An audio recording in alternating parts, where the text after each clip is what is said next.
Tonight, we're breaking down how corruption destroyed the wizarding world through the darkest secrets of the Ministry of Magic.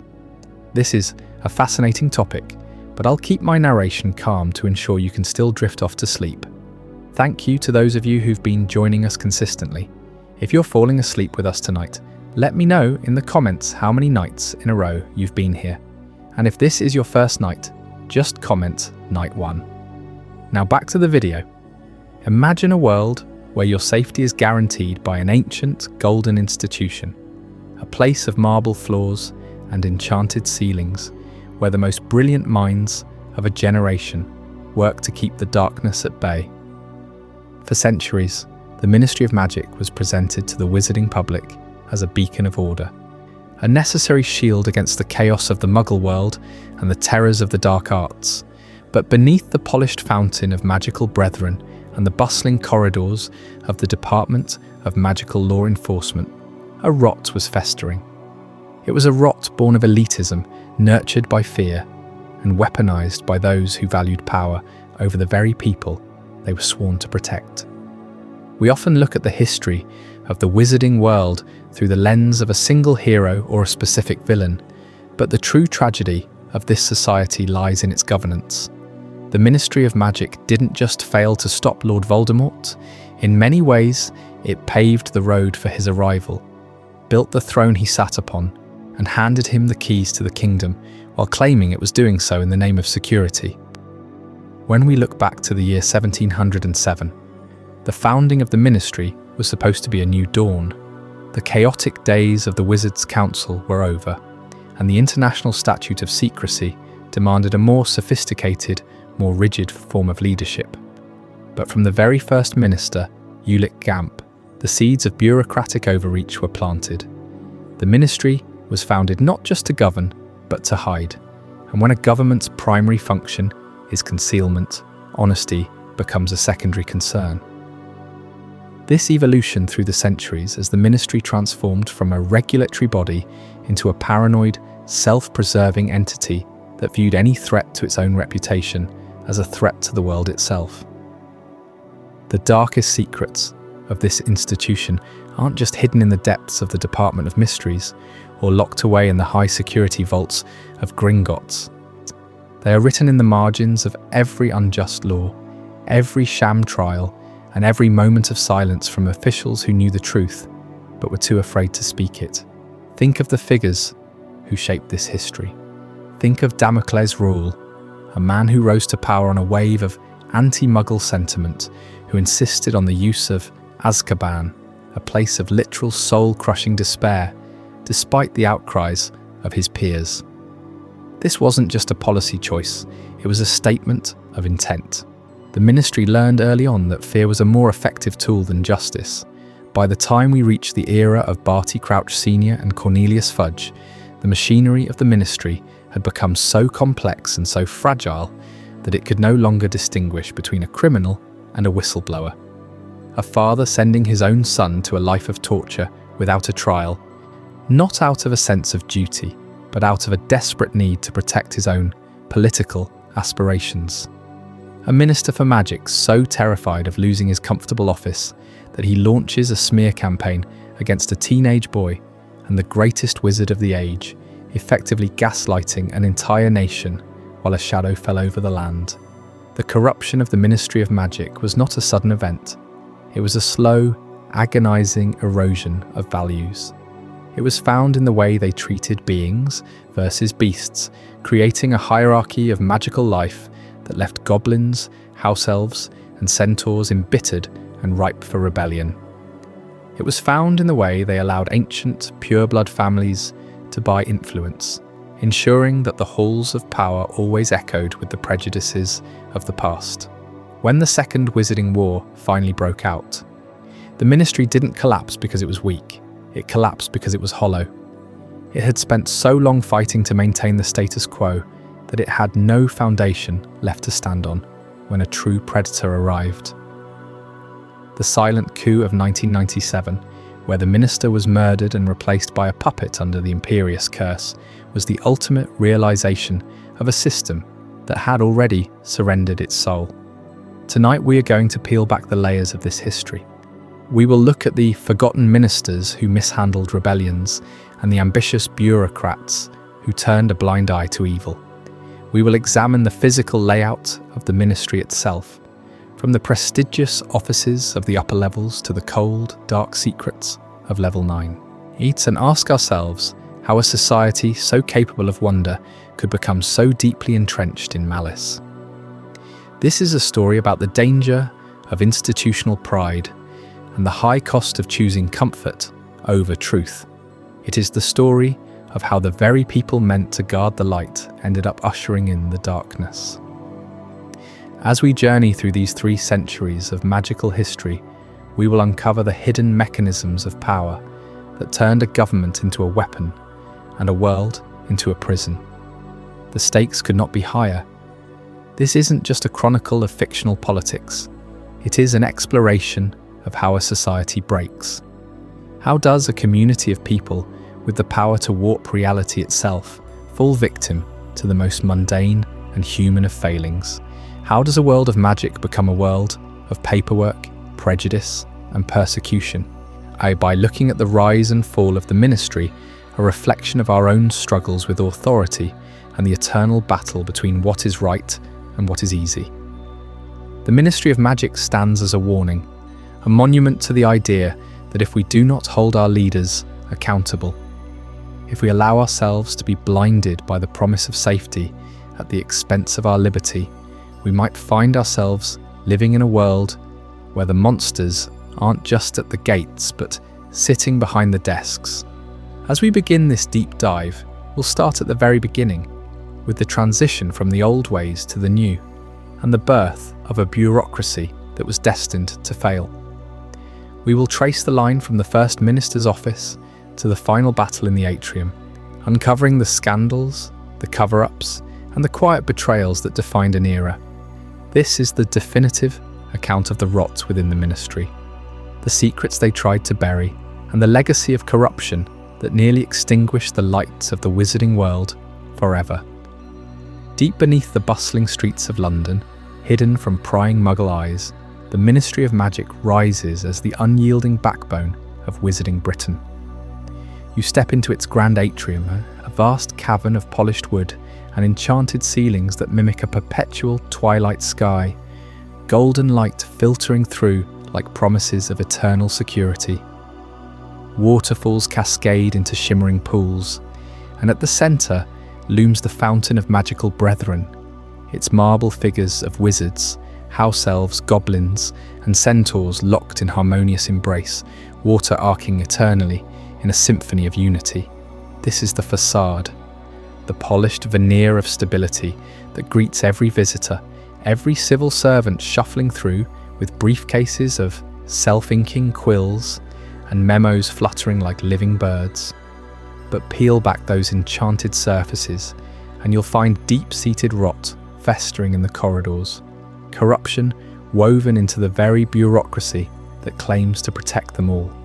It starts with fear, a primal terror that reshaped the wizarding world forever. In 1692, the International Confederation of Wizards, shaken by centuries of Muggle witch hunts and persecutions, enacted the International Statute of Secrecy. No longer could wizards flaunt their powers in open defiance. They had to vanish into the shadows, concealing their existence from a world that had burned them at the stake for centuries. Picture the chaos of those years, Muggle armies clashing in endless wars, accusations flying like curses, families torn apart by paranoia. Wizards, once bold and integrated, now huddled in fear, their leaders convening in secret assemblies to decree that magic must hide. This wasn't just a law, it was a birth cry of a paranoid government, obsessed with surveillance and control. Every wand flick in public became a potential catastrophe. Every accidental magic from a child, a breach demanding swift punishment. The statute demanded total obedience, enforced by a network of obliviators wiping Muggle memories, Aurors patrolling borders between worlds.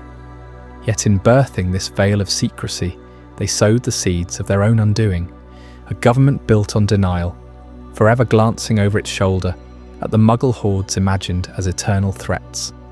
From this fragile foundation, the Ministry of Magic emerged in 1707, replacing the haphazard Wizards' Council with departments stacked across 9 subterranean levels, each buzzing with the illusion of meticulous order. Level 1, the Atrium, serves as the Grand Gateway, its walls lined with fireplaces for flue powder arrivals, the air humming with the pop of apparitions and the rustle of Daily Prophet headlines. Elevators rattle downward, propelled by magic rather than cables, ferrying witches and wizards to their fates. Law enforcement on Level 2, where Aurors sharpen policies like blades. The Department of Magical Accidents and Catastrophes on Level 3, mopping up secrecy breaches, all the way to the shadowy Department of Mysteries on Level 9, veiling truths too dangerous for daylight. But that central statue in the atrium, the Fountain of Magical Brethren, carries a heavier symbolism, twisting with the Ministry's fortunes. Under normal rule, it whispers of coexistence, a gilded lie of equality among magical beings. Yet during Voldemort's shadow in the late 1990s, it was replaced by the chilling Magic is Might, a towering golden monument of a wizard lording over a Muggle family. The father crumpled in defeat, the mother shielding her children in futile despair. Water no longer flowed in harmony. It poured mockingly over the subjugated forms, a stark emblem of supremacy, pure blood arrogance crystallized in marble and enchantment. Even after liberation, that image lingers in memory, a reminder of how the Ministry's pursuit of order devolves into tyranny when rot takes hold. Wander those echoing halls in your mind, and the cracks appear everywhere. The statute's paranoia lingered, morphing into anti-Muggle policies that poisoned the ranks from the start. Early ministers like Damocles' role in the early 1700s rode waves of prejudice, shoving extremists into power, demanding Azkaban's horrors despite global outcry. Bureaucrats buried scandals under avalanches of paperwork, from botched goblin rebellions in 1752 to the werewolves who joined the fray out of sheer neglect. The atrium's serene glow masked it all, a daily deception for thousands of employees who filed decrees and stamped forms, blind to the infiltration creeping through their midst. Fear of exposure bred isolation, elitism festered unchecked, and the government that promised safety became the wizarding world's greatest vulnerability. Voldemort didn't conquer from outside. He slithered in through doors left ajar by denial and prejudice, exploiting the very structure meant to repel him. That illusion held for centuries, propped up by rituals of normalcy, the morning rush of owl post, the chime of enchanted clocks marking tea breaks, the fountain's endless murmur lulling doubts to sleep. Yet beneath, the rot spread. Show trials rigged by ambitious aura heads, departments hoarding discriminatory registries, leaders prioritizing image over truth. The statute's shadow loomed largest, turning protectors into wardens of their own kind, paranoid enforcers who saw threats in every unpure bloodline or whispered dissent. And as the Ministry teetered, its grand atrium stood sentinel. The Magic is Might statue, a prophetic warning of what happens when fear forges chains disguised as security. To uncover how this paranoia truly took root, before the Ministry's gleaming departments and paranoid edicts, we step back into the unruly origins that set the stage for it all. Up next, Chapter 2, The Wizards' Council, a legacy of chaos, where unchecked power and wild decisions birthed the monsters the Ministry later struggled to contain. Before the Ministry of Magic ever cast its shadow over Wizarding Britain, there was only the Wizards' Council, a ragged assembly of spellcasters born from the ashes of the English Civil War around 1651, when Muggle blades clashed and wizards whispered spells from the tree lines to survive. That paranoid veil of the International Statute of Secrecy in 1692 didn't just hide you from Muggles, it thrust this council into the spotlight as the fragile thread holding wizardkind together. But without rules, without structure, it unravelled into pure bedlam. Picture smoky taverns in hidden London alleys, where self-appointed elders gathered under flickering Lumos charms, their robes stained with potion spills and blood from duels that settled debates. No charters bound them, no oaths of office, just raw power. The mightiest wand won the day, and in those pre-1707 years, unstructured governance meant whoever could rally the most dragons or curse the loudest dissenters called the shots. Warlords rose from the fringes, grizzled mercenaries who'd fought Muggle armies with fiend fire, now dictating edicts on everything from wand permits to werewolf hunts. Without a formal constitution, their whims became law, one day banning polyjuice for deceptive intent, the next executing rivals for treason in kangaroo Wizengamot sessions that dragged on for weeks. These warlords thrived in the void. Take the brute known as Eldritch Hargrove, a council heavyweight in the late 1600s, who seized control after a goblin skirmish by claiming divine right from Merlin's ghost, pure fabrication, but unchallenged because no parchment existed to say otherwise. He outlawed Muggle-Born education overnight, forcing families into underground academies, all while pocketing bribes from pure-blood smugglers. Chaos reigned because power flowed to those ruthless enough to grab it. Alliances shifted like sand in a storm, with betrayals sealed by unbreakable vows that left bodies piling up in the atrium's precursors, makeshift halls reeking of veritaserum and regret. Yet amid this anarchy, the council stumbled into distractions to keep the masses from revolt. Enter Barbarous Braga, that infamous council member whose era in the 14th century echoed forward, but whose brutal innovations lingered like a curse into the unstructured 17th. Braga, a hulking figure with a beard like tangled devil's snare, turned to magical sports not for joy, but as a sop to the restless hordes. Quidditch, already a rough broom game among hill tribes, became his weapon when in 1395 he unleashed the Golden Snidget, a tiny terrified bird whose speed mocked the players. You can almost hear the roar of those early pitches, broomsticks splintering against stone hoops, the Snidget's iridescent wings flashing gold as hunters pursued it with beaters' bats and stunning spells. Braga promised 152 galleons to the first wizard threading it through a hoop.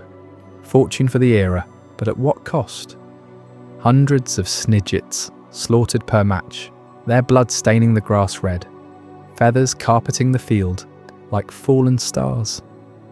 Wizards cheered, forgetting the warlord's latest tax on flu powder or the Azkaban prototypes filling with dissenters. This was no sport, it was engineered frenzy, a brutal origin story where magical sports regulation served as political distraction, channeling rage into chases rather than uprisings. Braga's council cronies codified it loosely, bans on certain curses mid-flight, but enforcement? Laughable. Warlords like him tweaked rules to favour their house teams, bribing seekers with memory charms or doping reindeer with fire whiskey. The Snidget hunts grew so savage that by the 1600s, conservationists begged the council to intervene. But why would they? Distraction worked. While Muggle witch hunts raged outside the statute's veil, inside crowds packed illegal pitches, blind to Hargrove's land grabs or the rising werewolf packs gnawing at goblin alliances. Sports became the opium of the wizards, rules bent to whoever shouted loudest in the council's endless, constitutionless squabbles. That lack of any formal backbone let these tyrants abet their chaos deep. Decisions weren't voted, they were duelled for. A warlord might declare house elves' property one moon, then conscript them as cannon fodder the next, against Muggle inquisitors.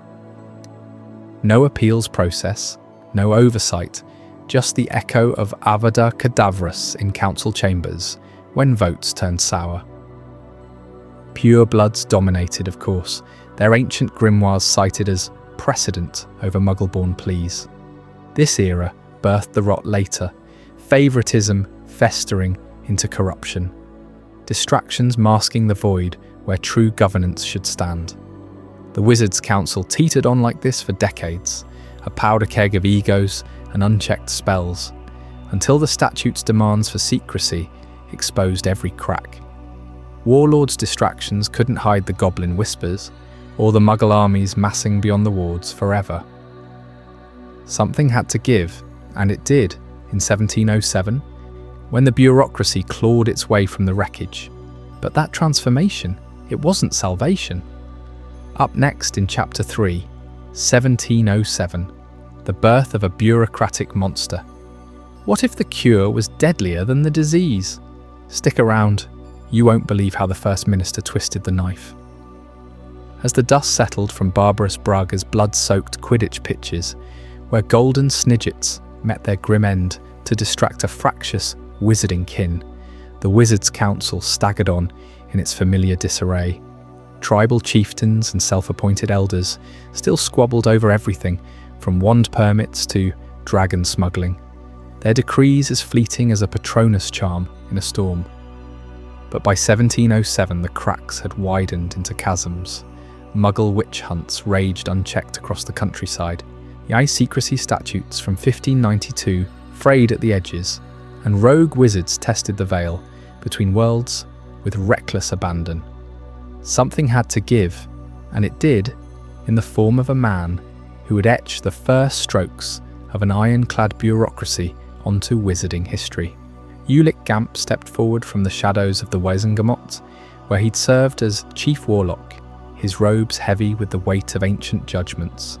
A wizard of stern countenance and sharper ambition, Gamp had watched the council's tribal feuds devolve into farce, clans voting by family bloodline, alliances shifting like sand dunes in a gale.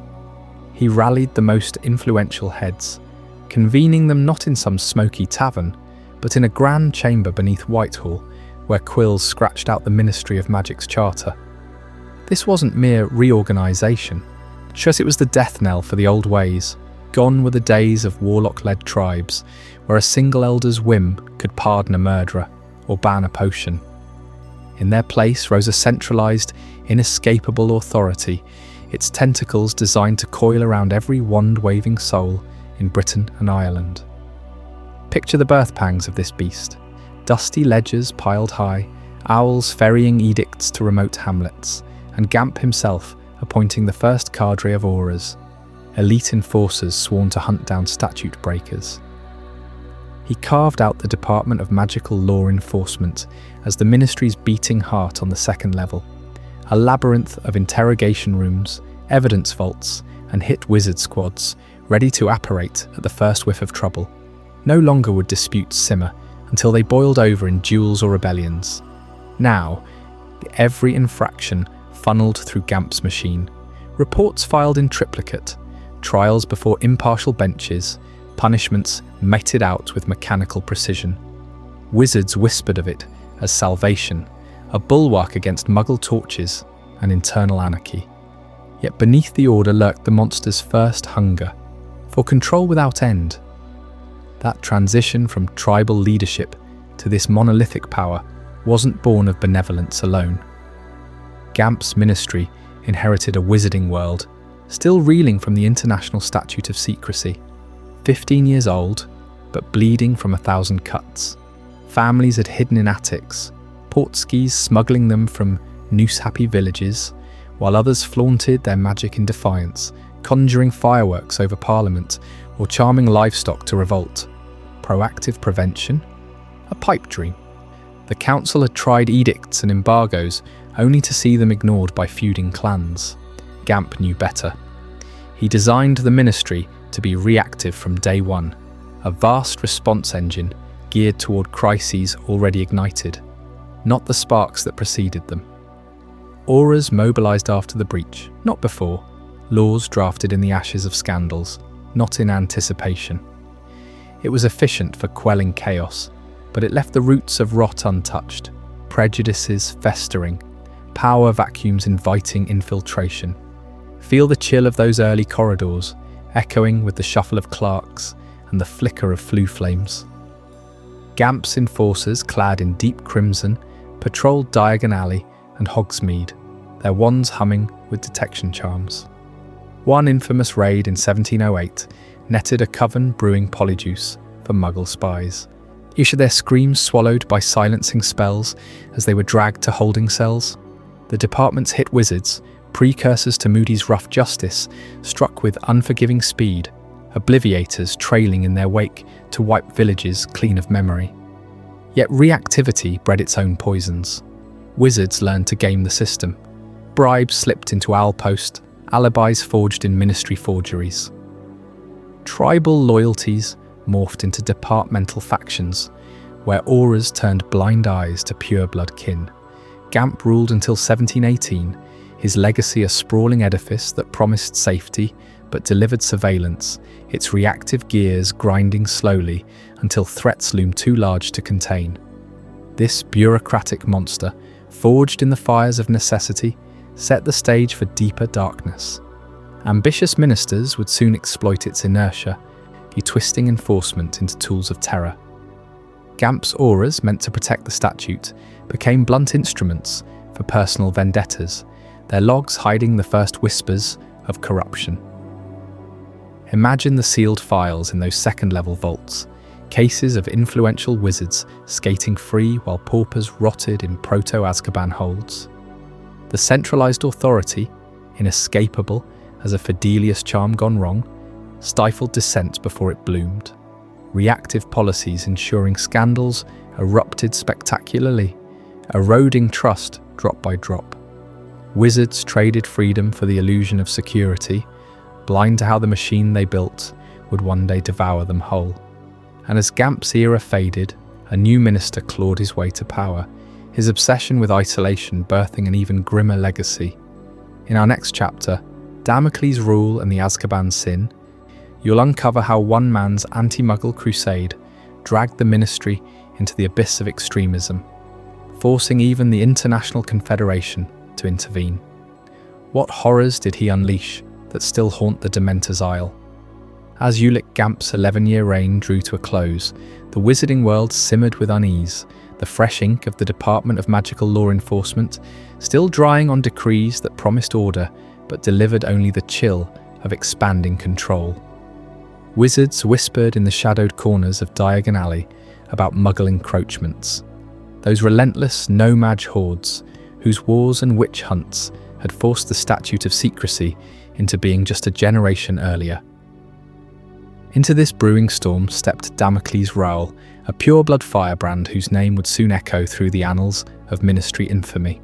Rowell wasn't born to power, he forged it in the crucible of fear. A wizened veteran of border skirmishes with Muggle militias during the Secrecy Wars, he toured the countryside on a battered broom, rallying disgruntled wizards in village halls, lit by flickering Lumos spells. His speeches painted Muggles, not as ignorant neighbours, but as existential threats, vermin gnawing at the edges of magical sovereignty. They breed like doxies. He'd thunder, his voice gravelly from years of shouting over cannon fire, and will not suffer their shadows on our hearths any longer. Crowds swelled, from Cornish hedge witches to London purebloods, all hungry for a strong hand after Gamp's cautious bureaucracy. By 1718, the election had become a referendum on survival. Rowell swept into the minister's office on a tide of anti-Muggle fury, promising ironclad protections. Expanded Auror patrols along statute borders, curses etched into boundary stones, even whispers of preemptive hexes on Muggle settlements. His victory marked the first time an extremist rode such raw prejudice to the top, twisting legitimate fears into a weapon that would scar British wizarding politics for centuries. You could feel the shift in the atrium. That first day, the golden statues gleaming under banners proclaiming pure magic prevails, while Muggle-Born delegates slunk away, their faces pale as fresh vellum. But Rowell's true legacy festered not in speeches, but in stone and shadow. Azkaban, that jagged fortress clawing from the North Sea's waves, had long served as a deterrent.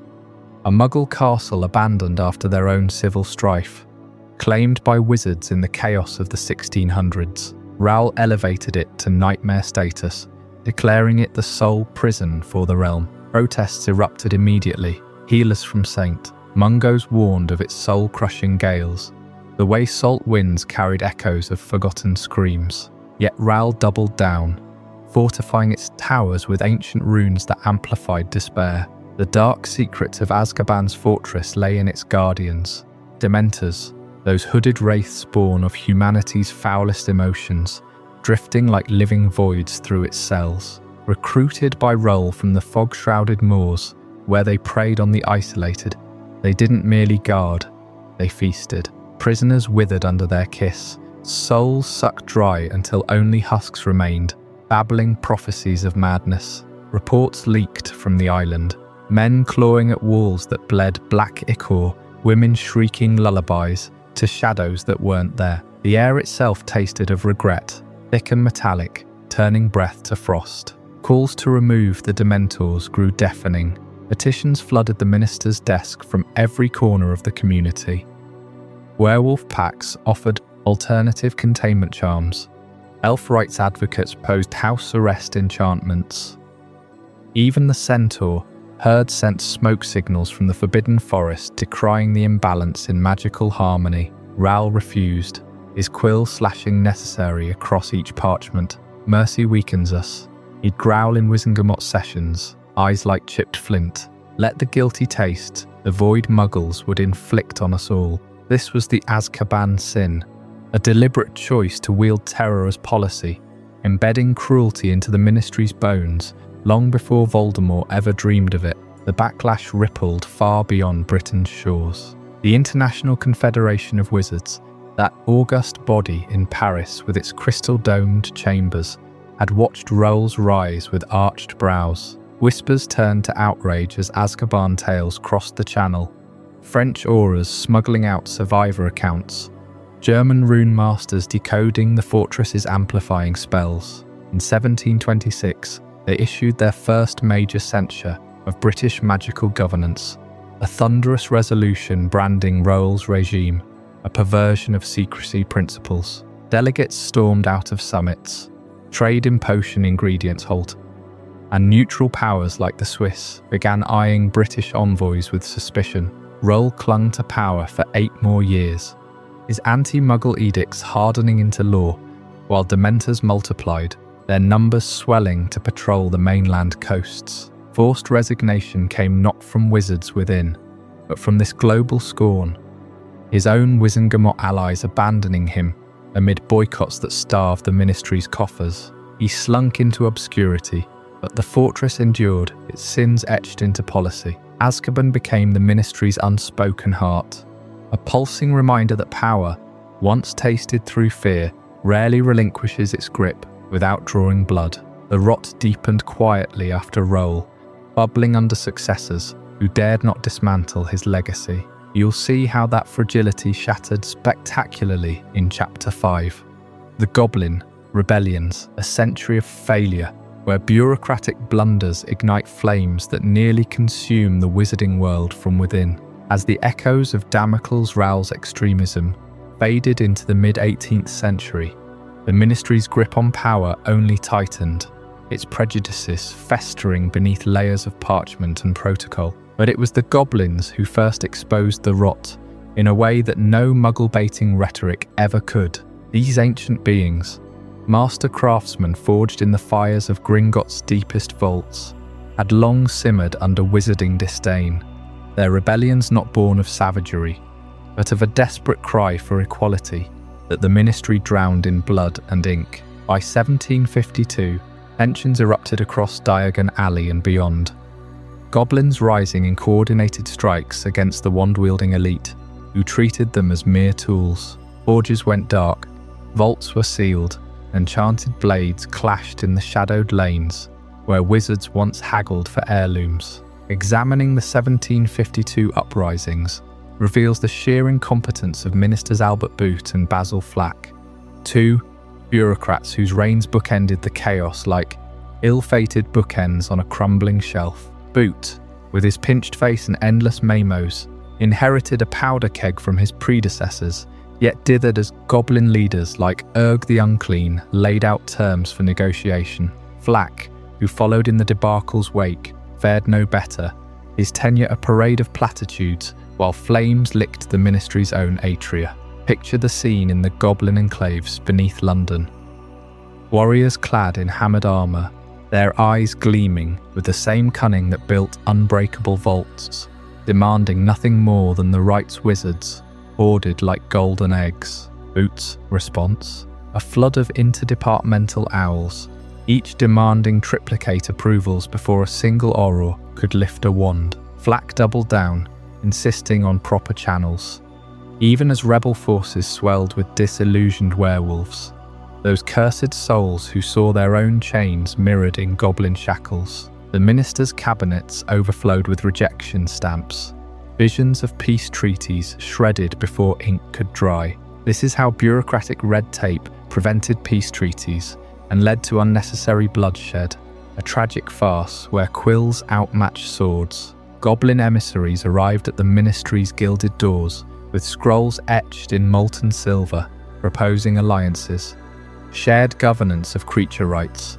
reparations for centuries of exploitation, even joint patrols against dark wizards. But no, the Department for the Regulation and Control of Magical Creatures buried them under clauses about security clearances and Wizengamot oversight. Weeks turned to months, envoys cooling their heels in antichambers while Boot hosted tea parties for pure blood donors. By the time Flack authorised a counter-offensive, the goblins had fortified their positions, werewolves howling from the fringes, and the streets ran with the blood of those who might have forged a different path. At the heart of this failure pulsed the Ministry's refusal to grant wand rights as a cornerstone of institutional racism, a policy so entrenched it poisoned every parley. Wizards clutched their cause like divine mandates, denying goblins the one tool that symbolised true agency, beings of craft, not combat. The edicts sneered, ignoring millennia of goblin sorcery that bent metal to magic without a splinter of wood. This wasn't oversight, it was design, a deliberate line drawn in dragonhide to keep the lesser races disarmed. Boot's memos railed against arming inferiors. Flack's speeches echoed pure blood supremacy veiled as prudence, families shattered, villages razed. All because a wand permit required a pure blood guarantor, a Wizengamot vote, and a blood status audit that goblins could never pass. The 1752 uprising dragged into a quagmire, costing hundreds of lives on both sides. Yet it was just the opening act in a century of failure. Goblins licked wounds in their subterranean holds, plotting anew as werewolf packs scattered into the moors, their fury unquenched. Boot resigned in disgrace. Flack slunk away amid whispers of embezzled war funds, but the Ministry learned nothing. Protocols thickened like congealing potion. Each rebellion met with more forms, more denials, more graves. Gringotts goblins, ever pragmatic, rebuilt their vaults taller, their grudges deeper, while wizards patted themselves on the back for maintaining order. Decades later, the pattern repeated. 1769 saw skirmishes in the Scottish Highlands. 84 brought vault sabotage in Wales. And by the turn of the century, the rebellions had woven into the fabric of wizarding fear. Ministers came and went, each pledging reform while stamping Dennied on wand petitions. Institutional racism festered, breeding resentment that would echo through the ages, a reminder that the Ministry's true enemy was never the goblin hammer, but its own unyielding quill. And as these failures piled like unpaid debts, one man would step forward to codify the cruelty even further. In the next chapter, Defining Being versus Beast, we'll uncover how Grogan Stump drew lines that condemned generations. Prepare to question everything you thought you knew about who deserves to wield magic. As the smoke cleared from the 1752 Goblin rebellions, with Ministers Albert Boot and Basil Flack's bungled negotiations leaving rivers of blood and shattered treaties in their wake, the wizarding world faced a stark truth. Magical creatures weren't going away. Werewolves prowled the moors under full moons, centaurs whispered prophecies in forbidden forests, and even the house elves toiled in silence, their grievances bubbling beneath the surface. The Ministry, still reeling from its failures, needed a firmer grip. Enter Grogan Stump, who took the helm as Minister for Magic in 1811 and turned the chaos into a blueprint for control. Stump didn't just patch wounds, he redrew the map of power itself. That very year, he spearheaded the restructuring of the department for the regulation and control of magical creatures, splitting its sprawling offices into targeted divisions. Beings got one wing, beasts another. Suddenly, the ministry had a lexicon for dominance, etched into law with the precision of a goblin-forged blade. Picture the candlelit chambers of the Wizengamot, where Stump, a wizard of unyielding pragmatism, laid out his classifications. Fairies, beasts flitting like drunken fireflies. Merpeople, beasts, their songs haunting the depths but denied the surface's rights. Hags, beasts cackling in the shadows. But then came the line that cut deepest. Beings were those intelligent enough to merit consideration, yet not quite wizard enough to stand equal. This wasn't mere taxonomy. It was a scalpel to the heart of wizarding democracy, the political maneuvering behind who gets a vote in the wizarding world, twisted like a serpent through those debates. Wizards, purebloods mostly, huddled in smoke-filled back rooms, haggling over suffrage. Full humans only, they whispered, lest the half-breeds dilute our purity. Ghosts, beings but ethereal, so no ballot for them. Vampires, beings yet shunned to the fringes. House elves, a polite fiction called beings, but bound by unbreakable oaths, their freedom a cruel joke. Stump's reforms codified it all, ensuring the Wizengamot remained a wizard's club. Votes tallied by those who looked most like the ministers before them. One wrong classification and entire species lost their voice, herded into compliance or rebellion. Werewolves felt the sting first and fiercest. Under Stump's gaze, they teetered on the edge, human by day, beast by night. Legal definitions were used to marginalize werewolves and centaurs for centuries, branding them as beasts in fur or hooves when it suited the ministry's fear. A werewolf in human form, a being perhaps, but register your wand. Submit to monthly inspections, or face Azkaban's chill. Full moon transformations stripped that fragile status away, turning citizens into hunted vermin. Families torn apart, jobs vanished like mist, all because parchment proclaimed their curse a beastly affliction.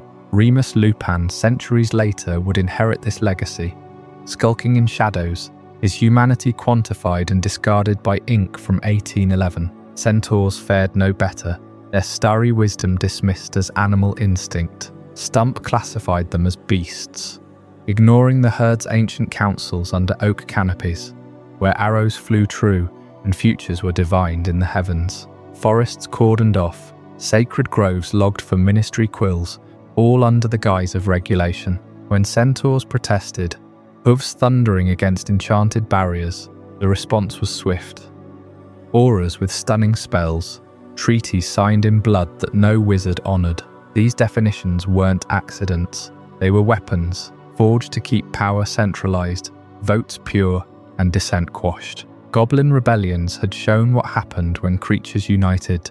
Stump ensured they never would again, divided by labels that stuck like wolfsbane potion in the veins. Yet the rot spread further. Stump's department ballooned, inspectors roaming with clipboards and arrogance, fining merpeople for surfacing too boldly, jailing hags for brewing too fiercely. Wizards patted themselves on the back for progress, but the undercurrent hummed with injustice. House elves, those unseen spines of every manor, classified as beings yet enchanted to obedience. How many snapped under the strain, their magic twisting inward? The political games extended to elections themselves, where pure-blood families lobbied to exclude anyone with a whiff of non-human blood. A part-Velar witch, scrutinized. A wizard with distant giant ancestry, disenfranchised. The wizarding world shrank, its electorate a mirror of ministry elitism, blind to the storm brewing beyond the gates. This facade of order masked a deeper peril. By defining away rights, the ministry sowed seeds of resentment that would bloom in darker times. Werewolves aligned with shadows during wars. Centaurs withheld their foresight from those who scorned them. Stump's legacy lingered in every full moon patrol, every forbidden forest skirmish. A reminder that bureaucracy could dehumanize with a stroke of the quill. Corruption thrived in those grey areas, where a minister could classify a foe as beast to silence them, or elevate an ally to being for favour. The wizarding world, meant to be a haven, became a cage, its inhabitants ranked by wizards who feared losing the key. And as these divisions hardened, whispers echoed from the ministry's deepest levels, where science twisted beyond ethics. Up next in Chapter 7, the Department of Mysteries.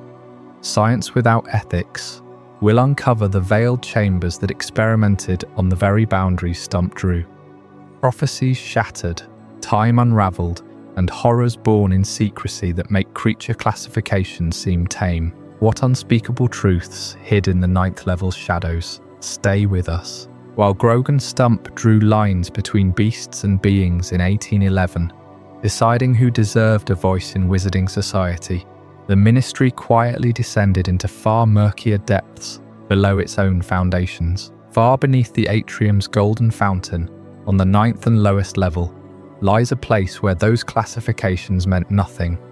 A wing so veiled in shadow that even most ministry workers whisper its name only in hushed warnings. This is Level 9, the ministry's most secretive and dangerous wing, guarded by a plain black door that swings open only for those who know its silent password, revealing corridors lit by dim, flickering blue flames that cast long, wavering shadows on walls, etched with runes older than the Statute of Secrecy itself. Step through that door, and the air grows thick, almost syrupy, humming with a low vibration you feel in your bones, like the pulse of some vast, unseen heart. No signs mark the halls here.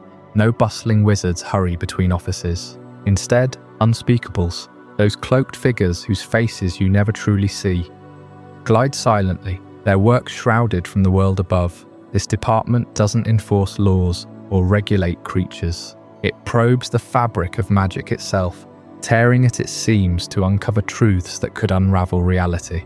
Time bends in one chamber, prophecies swirl in misty orbs in another.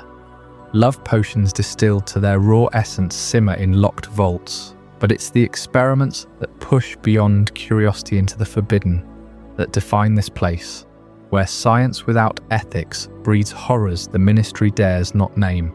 Wander deeper, past doors that seal with a hiss at unauthorized footsteps, and you reach the brain room. Shelves line the walls, groaning under the weight of tanks filled with a viscous, silvery liquid, each containing a human brain suspended in eerie suspension, its grey folds twitching faintly as if dreaming. These aren't preserved relics from some ancient healer. They're alive, severed from their bodies, yet pulsing with unnatural vigour. Unspeakables prod them with silver probes, coaxing out thoughts that float upward like pale ribbons, tangling in the air before bursting into sparks of raw memory. One experiment, whispered about in forbidden texts, involved linking these brains in a neural web, forcing them to share visions of futures not yet born, prophetic glimpses stolen from the void. But the morality crumbles here. These brains, sourced from volunteers who vanished into the department's depths, scream silently when disturbed, their tendrils lashing out to ensnare the unwary, dragging them into comas from which few awaken. What starts as pursuit of knowledge twists into torment. Brains reduced to tools, their owners' fates erased from all records. Just beyond, through an archway veined with pulsing black stone, waits the death chamber, a vast circular room where the boundary between life and death frays like worn parchment. At its heart stands the veil, a tattered stone archway draped in whispering gossamer, through which faint voices murmur eternally, calling to those who linger too close. Unspeakables circle it ceaselessly, chanting incantations that make the air shimmer, testing spells to pierce its barrier. They've sent familiars through, owls that dissolve into shrieks, rats that emerge as husks, cataloguing the echoes of the beyond. One notorious trial involved a condemned prisoner, offered redemption through the veil, only for his shade to claw back, half-formed, begging for oblivion. The chamber's floor bears scorch marks from failed resurrections, and the walls weep a cold ichor that numbs the touch. Here death isn't an end, but a puzzle to dissect. Morality sacrificed on the altar of mastery over the ultimate mystery. The brain room strips the mind bare. The death chamber devours the soul. Experiments that defy magical morality, chasing godhood at the cost of humanity. You might wonder why such power lurks hidden, not just from Muggles or the Wizengamot, but from the Ministry's own ranks. The answer lies in the corruption festering at the core. These discoveries are too volatile, too tempting for any hand to wield without catastrophe. Imagine a minister like Damocles' Role getting hold of brain-linked prophecies. They'd twist elections, foresee rebellions before they sparked, or Fudge, in his denial, weaponizing the veil to silence dissenters forever. Unspeakables swear unbreakable vows of silence. Their memories Imperius if they falter, ensuring that even Amelia Bones or Kingsley Shacklebolt knew only fragments. Leaks have happened. A prophecy orb shattered in the Atrium Battle of 1996, spilling Dumbledore and Voldemort's secrets. But the department endures, a black box of forbidden knowledge, because revealing it would shatter the fragile order above. Employees on higher levels are fed lies. Archival storage, they call it, while below, ethics dissolve in the pursuit of absolute control. This veil of secrecy didn't just protect the wizarding world, it enabled the rot.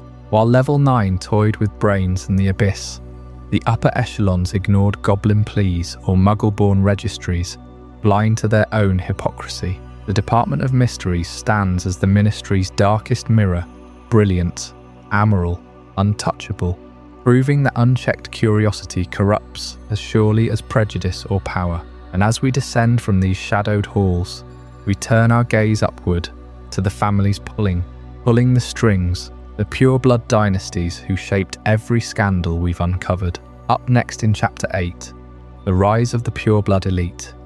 Discover how a handful of ancient houses infiltrated every level, turning bureaucracy into their personal empire and paving Voldemort's path to power. Secrets that will chill you even deeper. Those shadowy experiments in the Department of Mysteries didn't happen in a vacuum. They were shielded by a web of influence spun from the very top, where ancient bloodlines ensured that only their kind held the reins. Deep within the Ministry's upper levels, a quiet revolution had taken hold, one that elevated a select group of families to unchallenged supremacy. The Sacred 28. That's the name whispered in the grandest wizarding manners. A list compiled by pure-blood genealogist Altera Black in 1929, naming the only 28 British families he deemed truly pure, untainted by Muggle blood for centuries. Names like Malfoy, Black, Lestrange, Rosier, Bulstrode, Selwyn. These weren't just lineages.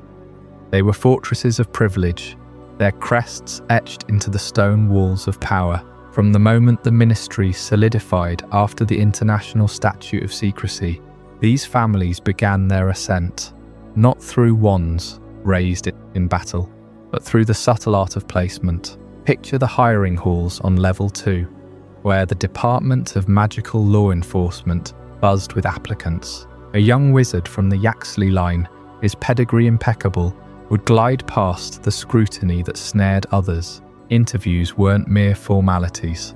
They were rituals of recognition. An elder from the family might have sat on the Wizengamot, pulling strings with a nod or a shared glance. Over decades, this infiltration became systemic. By the mid-18th century, under ministers like Damocles' Role, pure-blood appointees filled the roles of department heads and senior undersecretaries. Raoul himself traced his roots to one of those 28, using his platform to embed kin in the International Magical Office of Law. It was a game of musical chairs, where only their chairs remained when the music stopped, and it spread like fiend fire through every department. The Department for the Regulation and Control of Magical Creatures saw not descendants overseeing werewolf registries, ensuring their own kind, fellow purebloods with creature affinities, faced lenient classifications. International magical cooperation, Avery bloodlines negotiated treaties that favoured old wizarding alliances abroad, sidelining half-blood diplomats. Even the accidental magic reversal squad, handling Muggle cover-ups, was staffed by those whose families had estates warded against prying eyes. These positions weren't won by merit alone.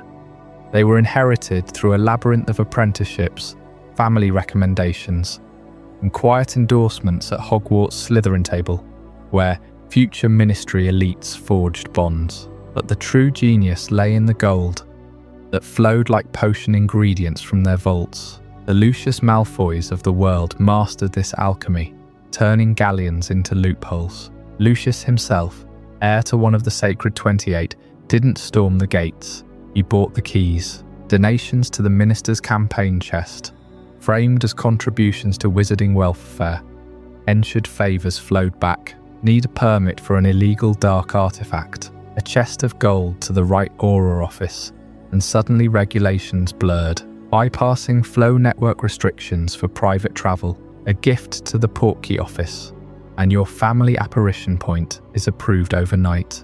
These weren't crude bribes, whispered in back alleys. No, they were elegant transactions disguised as philanthropy. Malfoy funded scholarships for pure-blood students, who then staffed the ministry's regulatory boards. Gold bought silence too, inspectors turning blind eyes to unregulated potion labs in Wiltshire manors, or to experimental breeding of magical creatures that skirted being classifications from Grogan Stump's era.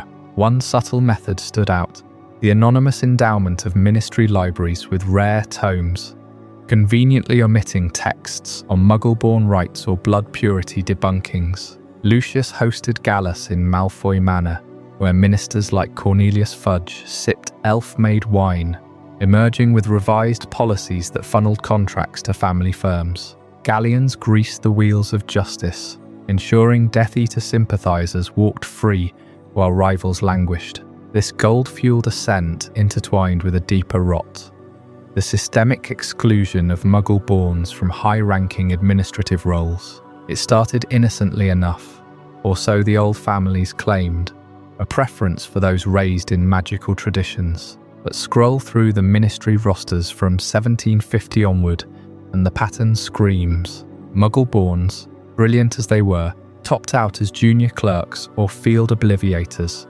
their applications for undersecretary dismissed with polite notes about cultural fit. The pure-blood elite controlled the promotion boards, citing unwritten codes.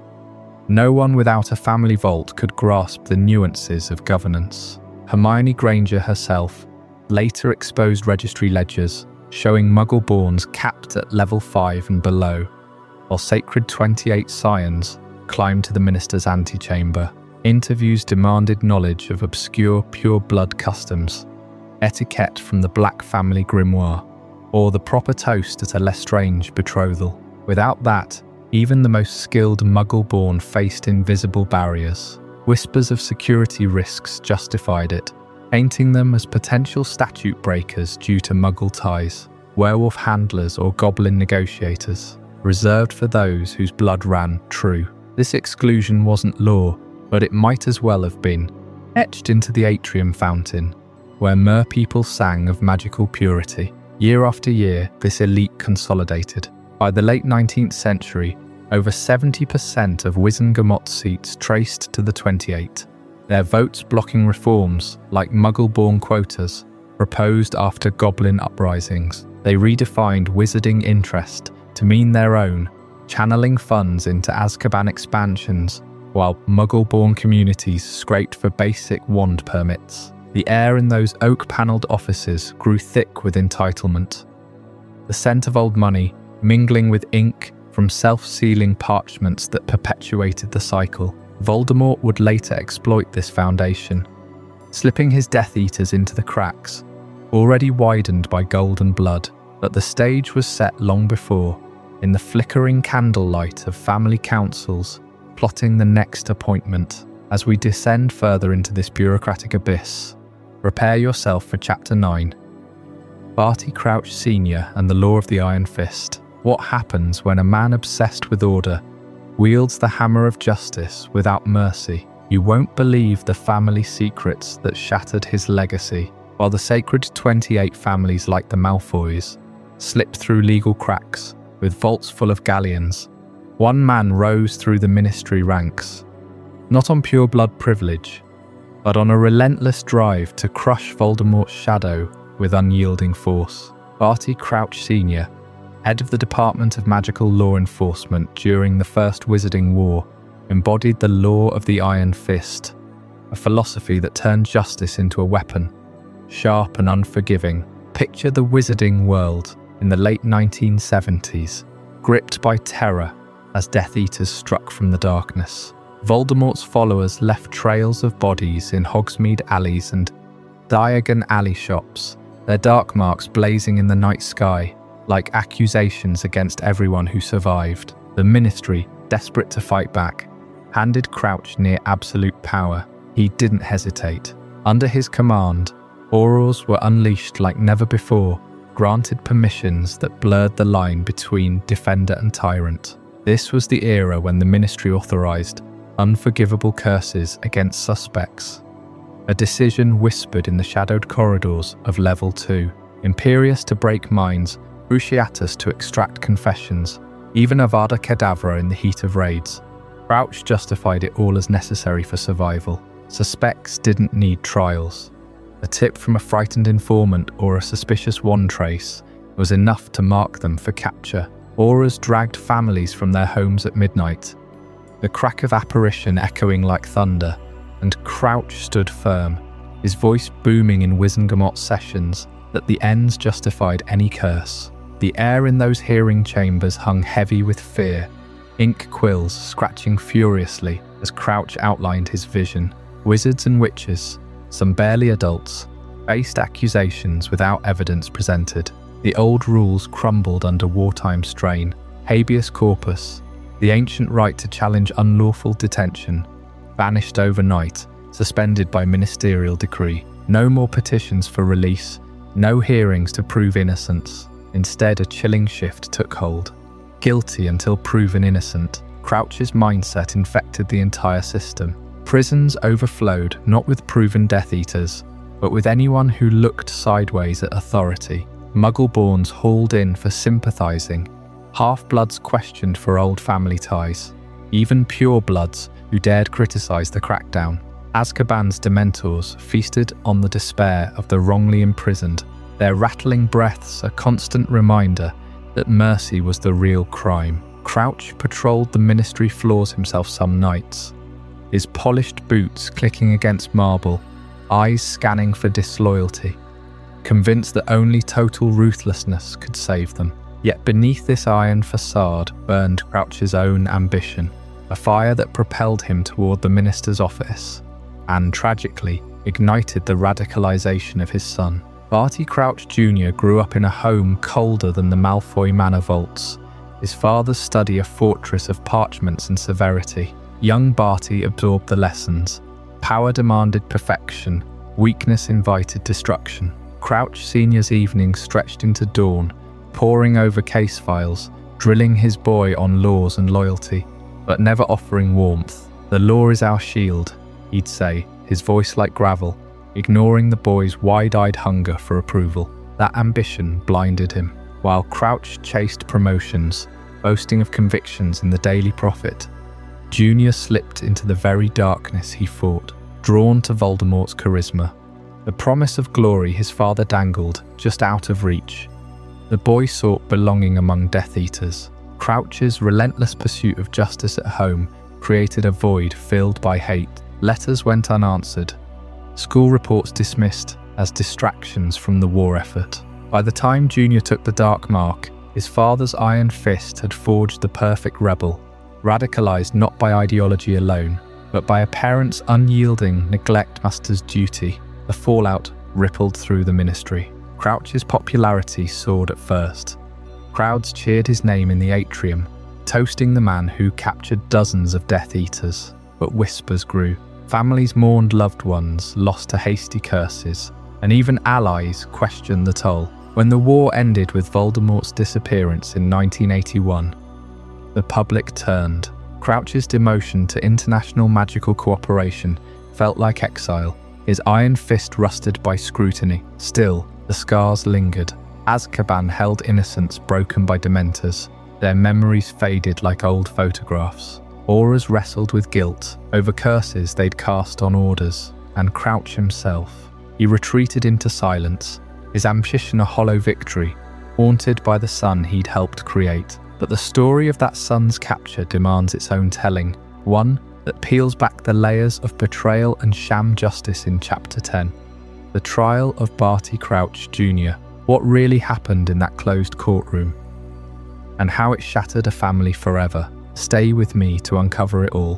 But Crouch Sr.'s iron-fisted approach reached its most personal breaking point when he turned that same merciless gaze on his own son. Barty Crouch Jr., once the promising heir to a prestigious pure-blood lineage, stood accused in a courtroom that reeked of desperation and showmanship. The Wizengamot chamber, with its ancient wood-panelled walls, echoing the frantic murmurs of a war-weary public, became the stage for a trial that wasn't about justice, it was about spectacle. Picture the scene in those dark days of the First Wizarding War. Voldemort's shadow loomed larger.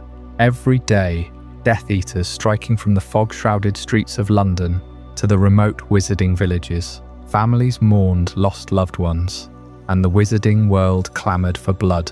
Enter Barty Crouch Sr., head of the Department of Magical Law Enforcement, promising swift retribution. He suspended habeas corpus, authorised Aurors to use the unforgivable curses on mere suspects, and flipped the wizarding justice system on its head, guilty until proven innocent. And when his own son was implicated in the murder of ministry officials and the torture of muggles, Crouch didn't hesitate. He presided over the trial himself, denying Barty Jr. a defence, a wand, or even a fair hearing. Witnesses were rushed through, evidence cherry-picked, and the verdict screamed out before the echoes of the opening gavel faded. Life in Azkaban without appeal. It was a sham trial that destroyed a family and a reputation, painting young Barty not just as a criminal, but as the ultimate betrayer of everything his father stood for. The public's thirst for vengeance was insatiable, a roaring fire fed by grief and fear. Every Daily Prophet headline screamed for heads to roll.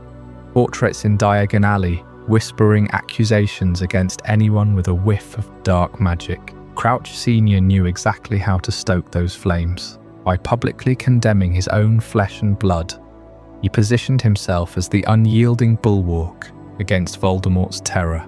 No favoritism, no mercy, not even for family. The cheers from the crowds outside the ministry drowned out the quiet doubts. Wizards and witches, clutching their mourning veils, saw in Crouch a saviour who would do what it took.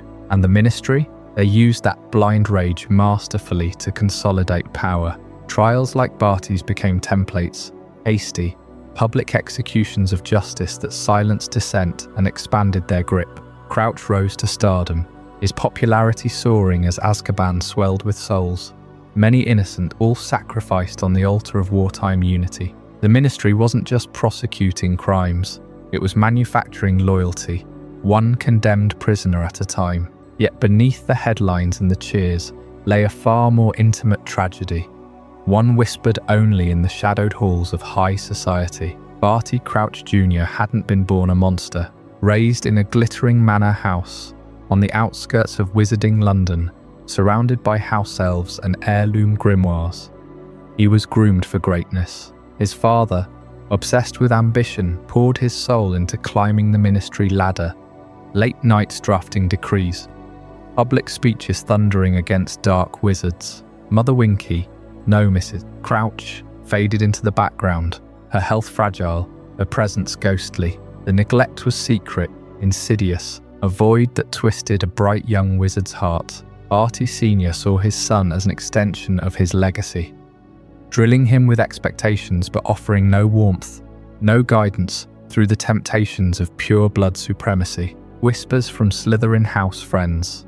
tales of Voldemort's power, filled that emptiness. By the time the war erupted, Junior had crossed the line, torturing muggles under the Longbottom's noses, his laughter echoing in the night. That secret neglect turned a high society son into a devoted Death Eater, not through some innate evil, but through the cold absence of a father's love. The fallout rippled through the Crouch family like a curse. Mrs. Crouch, her face gaunt and eyes hollow, pleaded for mercy in the Wizengamot's dim light, but her voice was drowned by the procedural thunder. After the sentencing, rumours swirled. Had she smuggled Polyjuice Potion into Azkaban? Had she taken her son's place, wasting away under the Dementor's chill while Barty Jr. was hidden at home, bound by his father's Imperius curse? Crouch Sr.'s reputation, once untouchable, began to crack. Whispers grew. Was this justice, or a father's shame projected onto his boy? Public adoration soured into suspicion. How does a man raise a Death Eater under his own roof? The Ministry shuffled him sideways to international magical cooperation, a gilded exile masking their unease. Barty Jr.'s trial exposed the rot at the heart of their iron fist. Vengeance served expediency, families shattered for optics, and power hoarded in the name of safety. Years later, the truth clawed its way out. In 1995, under the Imperius haze lifted at last, Barty Jr. confessed it all to Harry Potter in a Hogwarts office thick with tension. The Polyjuice switch, the escape, the faithful service to the Dark Lord even from chains. But by then, the damage was etched in stone. Azkaban's towers stood taller, the Ministry's grip tighter, and one family's ruin became the blueprint for control.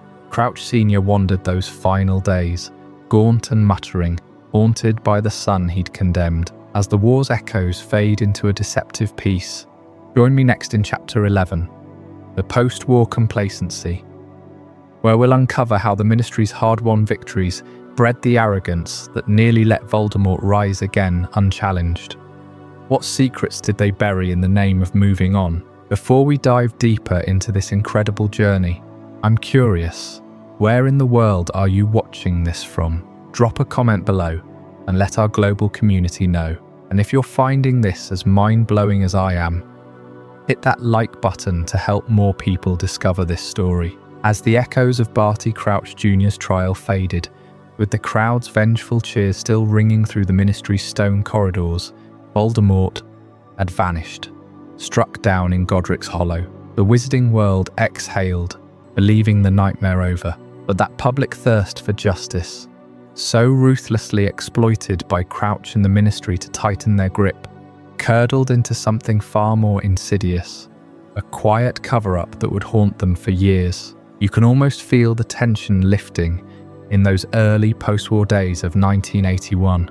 Wizards and witches poured into Diagon Alley, stocking up on fireworks and butterbeer, toasting to a new dawn. The Daily Prophet splashed headlines of triumph. Yet behind the atrium's golden fountains, the Ministry scrambled not to heal wounds, but to bury them. Files on Death Eaters, those marked with the Dark Mark, piled up in Level 2, but instead of trials, deals were struck in shadowed offices. Galleons changed hands, whispers of loyalty oaths replaced Veritasrum sessions, and alibs materialized like Patronus charms. This was how the Ministry cleansed itself.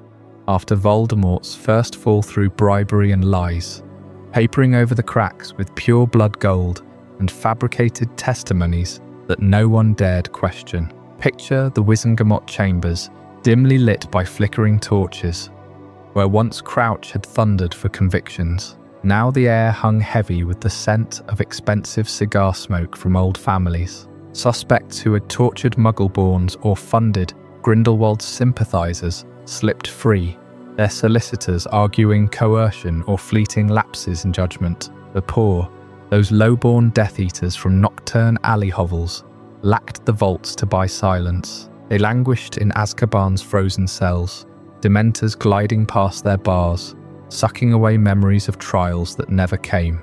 Justice became a commodity, doled out by the ounce to those who could afford it. And then there was the Imperius defense, that slippery legal loophole that turned the Imperius curse from an unforgivable into a get-out-of-Azkaban free card. Wealthy Death Eaters, the likes of the Lestranges, before their deeper crimes caught up, or lesser purebloods with Malfoy connections, claimed Voldemort had puppeted them against their will, healers from Sensant. Mungos, sometimes bribed, sometimes intimidated, testified to residual effects, their reports sealed with ministry stamps. Lucius Malfoy himself walked these halls unscarred, his donations to war funds retroactively recast as patriotism. Meanwhile, the ragtag recruits, those desperate souls from wizarding slums who joined for a promise of power they never grasped, rotted away. Azkaban's population swelled with the indigent, their screams lost to the North Sea winds, while the elite sipped elf-made wine at ministry galas, their freedom purchased with vaults full of ancient gold. This selective amnesia festered under Minister Millicent Bagnold, whose era from 1980 to 1990 draped the wizarding world in a veil of false security. Bagnold, a stern witch with a penchant for dragon-scale robes, had risen amid the war's chaos, promising ironclad defense. She authorized the goblins' reparations and bolstered Auror ranks, earning cheers for her triumph after tragedy speech on the atrium steps. Fireworks burst overhead as she declared Voldemort gone forever, the crowd weeping with relief. But beneath that pomp, complacency took root like devil's snare in unchecked soil. Bagnold's administration turned a blind eye to reintegrated Death Eaters, prioritizing stability over scrutiny. International envoys from the Confederation praised her efficiency, unaware of the bribes greasing Level 8's cooperation desks. You sense it in the quiet corridors of the ministry during those years, the hush of unspoken pacts. Junior assistants shuffled parchments detailing unexplained fund transfers from Gringotts to rehabilitation funds. Aurors, battle-weary and underpaid, looked the other way when a marked arm flashed a pouch of sickles. The Department of Magical Law Enforcement, still reeling from Crouch's iron-fisted legacy, issued blanket pardons disguised as wartime exigencies. Poor families wrote pleading letters to the Daily Prophet, their loved ones vanishing into Azkaban without a hearing. But editors spiked the stories, citing national morale. Bagnold's speeches rang out at the Leaky Cauldron gatherings, assuring all was well, the Dark Lord's shadow banished eternally. Yet that permanent security was a mirage, shimmering over a pit of unresolved grudges. Death Eaters mingled at Hogwarts reunions, their children sorted into Slytherin with knowing smirks. Whispers in pure blood society hinted at the Dark Lord's return, dismissed as tavern tales. The ministry's gold-lined peace bred arrogance. Why bolster defences when complacency paid so well? Azkaban's Dementors grew restless, feeding on the despair of the forgotten poor, while the elite plotted in manor drawing rooms lined with silver serpent motifs. Bagnold's fall came quietly in 1990, health failing amid mounting goblin unrest, but her legacy lingered. A wizarding world lulled into stupor, blind to the gathering storm. That false sense of security would soon shatter under a new minister, whose denial would eclipse even her cover-ups. Which brings us to the next chapter, Cornelius Fudge. The Architecture of Denial, where you'll uncover how one man's obsession with appearances built a house of cards ready to topple the entire wizarding world. Stick around if you can. Sweet dreams until then. As the echoes of that post-war complacency faded, with wealthy Death Eaters slipping back into society on flimsy Imperius excuses, while the forgotten languished in Azkaban's depths. The ministry crowned its next leader not with bold vision, but with the epitome of timid ambition. Cornelius Fudge stepped into the minister's office in 1990, a man whose every decision whispered of deference to the shadows that had survived the First War unscathed. Fudge wasn't forged in the fires of conflict like Barty Crouch Sr. He was a creature of the corridors, rising through the Department of Magical Accidents and Catastrophes, where he polished the image of wizarding mishaps into neat ministry press releases. His ascent owed everything to the old guard, the pure-blood families and entrenched bureaucrats who saw in him a pliable figurehead, someone who would guard their privileges without rocking the galleon-stuffed boat. They backed him with quiet donations and Wizengamot votes, ensuring a leader who prioritised their comfort over any real reform. Fudge, with his pinstriped suits and bowler hat perched just so, became their perfect puppet, a minister who mistook denial for diplomacy and flattery for fortitude. You can almost hear the rustle of those old parchments in his office on level 1, where portraits of past ministers nodded approvingly as he signed off on policies that kept the status quo shimmering like fool's gold. He surrounded himself with yes men, echoing the complacency of the post-war years, convincing himself that Voldemort's shadow had truly vanished, but cracks were already forming, harbingers of the administrative collapse that would soon engulf them all. Consider the 1994 Quidditch World Cup, that grand spectacle in the Dartmoor desert, where witches and wizards from every corner of the globe pitched tents under a sky alive with enchanted fireworks. The Ministry poured millions into the event, transforming barren heathland into a sprawling camp of 500,000 souls, complete with anti-apparition jinxes and muggle-repelling charms. Fudge strutted at the centre, ribbon-cutting with international dignitaries, his speech booming about unity and the statute of secrecy holding firm. Yet beneath the cheers, the old guard's influence festered.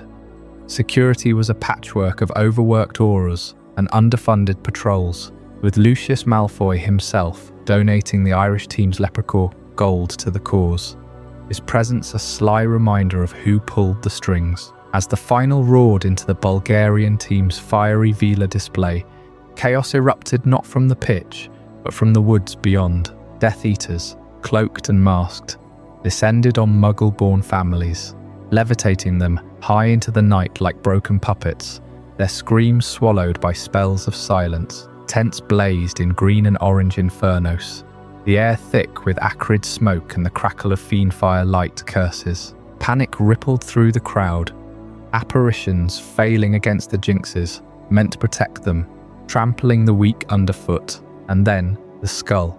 Voldemort's mark, that serpentine spectre blooming in the stars, sending house elves scattering in terror. Fudge's response, not a surge of Aurors into the fray, but a frantic scramble to contain the narrative. By dawn, as the camp smouldered and families huddled in shock, Ministry officials swarmed not to aid the victims, but to obliterate traces. Scourgified charms on every singed blade of grass, memory charms on shaken witnesses, and a press conference where Fudge blamed a handful of troublemakers, while insisting the event was a resounding success. No arrests of note, no probing into Malfoy's circle of donors, who vanished into the night untouched. This disaster laid bare the fragility of their house of cards. A harbinger where administrative collapse wasn't just possible, it was scripted into the blueprint. From that moment, the Ministry doubled down, prioritising public relations over public safety, with the fervour of a drowning wizard clutching a broomstick. Fudge's office churned out daily profit exclusives, painted portraits leaked, ominous reassurances, and the Department of Magical Transportation issued memos crediting themselves for minimal disruptions. Safety measures, buried under budgets for Fudge's green velvet robes and the atrium's golden fountain, that ostentatious symbol of prosperity, now mocking the blood on its marble floors. Auror numbers stagnated, creature handlers undertrained for the werewolves, and giants stirring in the wilds, all while press secretaries spun tales of unbreakable vigilance. This architecture of denial wasn't accidental. It was Fudge's legacy, a towering edifice built on the old guard's foundations. He dined with Lucius Malfoy at the Leaky Cauldron, accepting counsel that kept investigations shallow, trials perfunctory. When whispers of darker returns began, tales from Albania's forests, odd happenings at Hogwarts, the Ministry's response was to tighten the Flu network for security, silencing dissent before it could spread. Fudge clung to his delusions, convinced that calm projections preserved order. Even as the ground trembled beneath him, the Quidditch fallout lingered like Dementor fog, families too afraid to speak out, the prophet dismissing survivors as hysterical. Yet in those ashes, the puppets began to strain against their strings. and Fudge's perfect world started to unravel thread by thread. What he couldn't deny forever was the boy who survived, the one whose name alone threatened the facade. Next time, in Chapter 13, the smear campaign against Harry Potter will uncover how the Ministry turned its denial into a weapon, orchestrating a vicious assault on the truth-teller himself. Fabricated scandals, kangaroo courts, and a hatred that nearly cost everything. You won't believe the depths they sank to silence him. As the smoke from the 1994 Quidditch World Cup riots still lingered in the air, riots that exposed the Ministry's utter failure to control even its own celebrations, Cedric Diggory's lifeless body appeared back in the Hogwarts maze, clutched in Harry Potter's arms. A 15-year-old boy, trembling and bloodied, stammered out the impossible truth. Voldemort had returned, but Cornelius Fudge, that perfect puppet for the old guard, couldn't face it. He rushed to the scene, saw the dark mark twisting in the sky, and still chose denial over duty. What followed wasn't just incompetence. It was a calculated assault on one boy's credibility, designed to bury the biggest threat the wizarding world had ever faced. Harry Potter, the boy who lived, became enemy number one overnight. But Fudge's mystery didn't arrest Death Eaters or bolster defences. They turned their wands on the messenger. Whispers in the corridors of power turned to outright fabrication. Harry's eyewitness account of Wormtail's betrayal, the graveyard duel, Voldemort's rebirth, was dismissed as hallucination, grief-stricken delusion. Fudge met with Dumbledore in the hospital wing that very night, his face flushed with panic, insisting it was all a tragic accident, nothing more. But the real machinery of suppression kicked into gear the moment the sun rose. Enter the Daily Prophet, the Ministry's most potent mouthpiece, transformed into a weapon of mass deception. Under Fudge's thumb, Rita Skeeter's poison pen had already primed the pump during the Triwizard Tournament, painting Harry as an attention-seeking glory hound. Now it escalated. Headlines screamed Potter's piffle and the latest Potter lament, branding him a liar, a fame-obsessed fantasist. Articles dissected his every flaw, his temper, his friendships, even his scar, twisted into proof of instability. One piece claimed he suffered from extreme remorse after Cedric's death, conjuring delusions to cope. Another suggested Hogwarts pressure cooker had snapped his fragile mind. Readers lapped it up, letters flooding in calling him a danger to society, a boy crying wolf for headlines. This wasn't mere journalism. It was the 1995 propaganda machine, using the Daily Prophet to gaslight the public. Front-page editorials urged calm, assuring witches and wizards that the Ministry had everything under control. No Dark Lord, no rising threat, just a troubled teen stirring panic. Skeeter's exclusives quoted anonymous Ministry sources, alleging Harry's history of rule-breaking, from his illegal dragon smuggling to midnight jaunts with werewolves. Cartoons depicted him as a wild-eyed prophet of doom, preaching apocalypse from a soapbox. Subscriptions soared as fear of truth morphed into scorn for the teller. Families at breakfast tables chuckled over their porridge, dismissing Voldemort's return as Potter's publicity stunt. The prophet even ran expert analyses from St. Mungo's healers, diagnosing him with chronic hero worship syndrome. Gaslighting at its finest, erode trust in the source until the message itself dissolves. But words alone wouldn't silence him. When Harry defended himself from Dementors on a Muggle street, saving his cousin Dudley in the process, the Ministry pounced. They snapped his wand, charged him with underage magic in front of a full Wizengamot, and hauled a 15-year-old boy before the highest court in Wizarding Britain. Picture the scene. The ancient chamber beneath the Ministry, its tiered benches packed with stern-faced witches and wizards in plum robes. The air thick with the scent of aged parchment and flickering torchlight. Harry stands alone in the centre.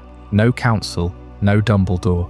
Fudge had ensured that, facing a room engineered for intimidation, this was the weaponization of the Wizengamot to intimidate a 15-year-old boy. Fudge presided like a kangaroo court judge, twisting procedure from the start. Witnesses skewed.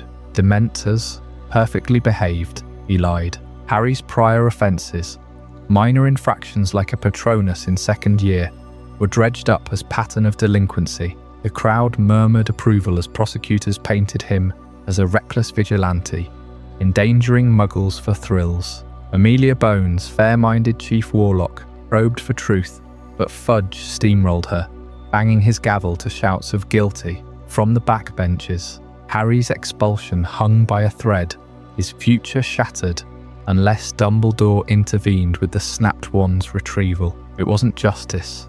It was theatre, broadcast by the Prophet as Potter's comeuppance, reinforcing the narrative of a boy too unstable to believe. Why go to such lengths? The Ministry feared the truth more than they feared the Dark Lord. Admitting Voldemort's return meant confessing years of complacency, the ignored warnings, the botched Triwizard, Fudge's cosy chats with Lucius Malfoy. Truth would topple the old guard's empire, expose pure-blood donors, pull strings, unravel the fragile peace built on denial. Voldemort, at least, was a known devil they could spin as defeated. The truth was chaos incarnate, demanding accountability, reform, action. Fudge confided to his aides that Potter's lies endangered public morale more than any dark wizard, better a smearing than scrutiny. Letters from terrified parents piled up at the Ministry, but Fudge shredded them, prioritizing his own survival. In hushed atrium meetings, officials admitted privately, the boy who survived once might rally opposition twice, silence him, discredit him, and the public stays docile. The fallout rippled through Hogwarts that autumn. Students shunned Harry, professors eyed him warily, even Ron and Hermione faced backlash for loyalty. The Prophet kept hammering, Skeeter Scoops, Potter exclusive. He's mad, says close friend, a forged quote that nearly fractured friendships. Fudge's paranoia peaked. He pressured Dumbledore for Potter's expulsion, floated internment rumours, all while Death Eaters regrouped in shadows. Lucius Malfoy funding the smears through back channels. The wizarding world gaslit into complacency, ignored Sirius Black's confirmed innocence, overlooked werewolf registrations tightening like nooses. Harry's isolation was total. A 15-year-old oracle mocked into silence, yet cracks formed. The Order of the Phoenix stirred underground. Dumbledore's army whispered in corridors. Harry's truth-telling in the Hog's Head drew recruits, proving the Prophet's grip wasn't ironclad. Fudge's desperation birthed his most monstrous enforcer yet. A woman whose pink cards and saccharine smile masked a tyranny that would make the smears look tame. Up next, Dolores Umbridge, the face of bureaucratic evil, a descent into decrees, detentions, and the High Inquisitor's reign of rewritten reality that turned Hogwarts into a Ministry outpost. What horrors did she unleash once installed? Stick around. You won't believe how deep the pink nightmare goes. With Harry Potter's trial reduced to a spectacle of Ministry muscle, Cornelius Fudge turned his gaze to the one place where truth might still flicker unchecked. Hogwarts School of Witchcraft and Wizardry. In the summer of 1995, as whispers of Voldemort's return grew harder to silence, Fudge appointed Dolores Jane Umbridge as the new defense against the dark arts professor. But this was no ordinary hire. Umbridge arrived with a decree in her frilly pink sleeve, naming her Hogwarts High Inquisitor, a position invented on the spot to strip the school of its ancient independence. Albus Dumbledore, the headmaster who had long shielded Hogwarts from political meddling, now faced an official Ministry watchdog, empowered to inspect teachers, rewrite curricula, and purge anything that smelled of rebellion. Umbridge wasted no time. Her office bloomed overnight into a cloying nightmare of kitten plates and lace doilies, the air thick with the scent of saccharine perfume that masked something far more poisonous. She began with soft words, her voice a high-pitched girlish giggle that grated like quills on parchment, insisting everything was for the children's safety. Yet beneath that toad-like simper lurked the iron grip of bureaucratic terror. The appointment of the High Inquisitor marked the beginning of the end for educational freedom at Hogwarts. Professors who dared speak of real dangers, like the return of you-know-who, found their classes under scrutiny. Sybil Trelawney, the divination teacher, with her fluttering shawls and misty prophecies, was the first to feel the blade. Umbridge hauled her before the staff, demanding proof of her worth, her eyes gleaming with petty triumph as Dumbledore intervened.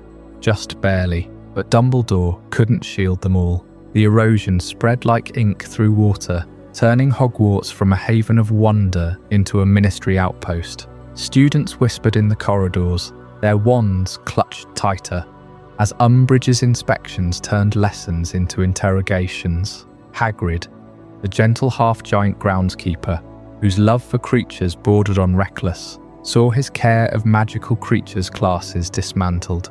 She prowled the grounds in her fluffy cardigan, clipboard in hand, scribbling demerits, while his beloved Thestrals went unfed. The air in the Great Hall grew tense, forks clinking against plates amid uneasy silences, as even the house elves sensed the shift. No longer could teachers improvise, question ministry dogma, or prepare students for the shadows gathering beyond the castle walls. Umbridge's role ensured that every spell taught, every history recited, aligned with Fudge's denial. Then came the educational decrees, her masterpiece of suffocation. Number 22 banned all student organizations. Without her explicit permission, a velvet noose around groups like Dumbledore's army before they could even form. Decree 23 handed her the power to sack teachers at will, wielding it like a wand to dismiss those who resisted. 24 appointed her as the mandatory defense teacher, her lessons reduced to theory alone. No practical magic, no hexes, just dusty books on goblin rebellions that avoided the real dark arts creeping back into the world. Decree 25 sacked Trelawney outright, replacing her with the odious Firecense only after uproar. And on it went, decree after decree piling like wet snow, until by spring Hogwarts choked under 37 edicts. These weren't mere rules. They were educational decrees as a method of total social control within Hogwarts, transforming a school into a prison of paper. Gryffindors couldn't meet without Filch lurking. Slytherins smirked in the shadows as their house gained favour. And the castle's magic felt dimmed, the moving staircases hesitant, the ghosts paler in their flights. Students adapted in secret, scratching messages in bathroom stalls, passing notes under desks, their youthful defiance flickering like candle flames in a draught. Harry felt it deepest, his scar prickling not just from visions but from the daily humiliation.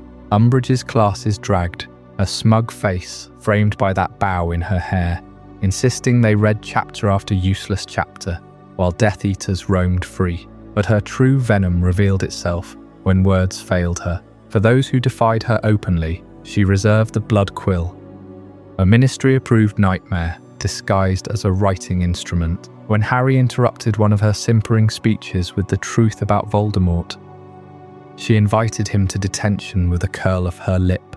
There in her office, amid the mewling kittens on plates, she set the quill before him. "I must not tell lies," she commanded, her voice dripping honey over acid. As his hand gripped it, the quill carved words into his skin, black ink welling from fresh cuts that burned like fire. Line after line etched across his knuckles.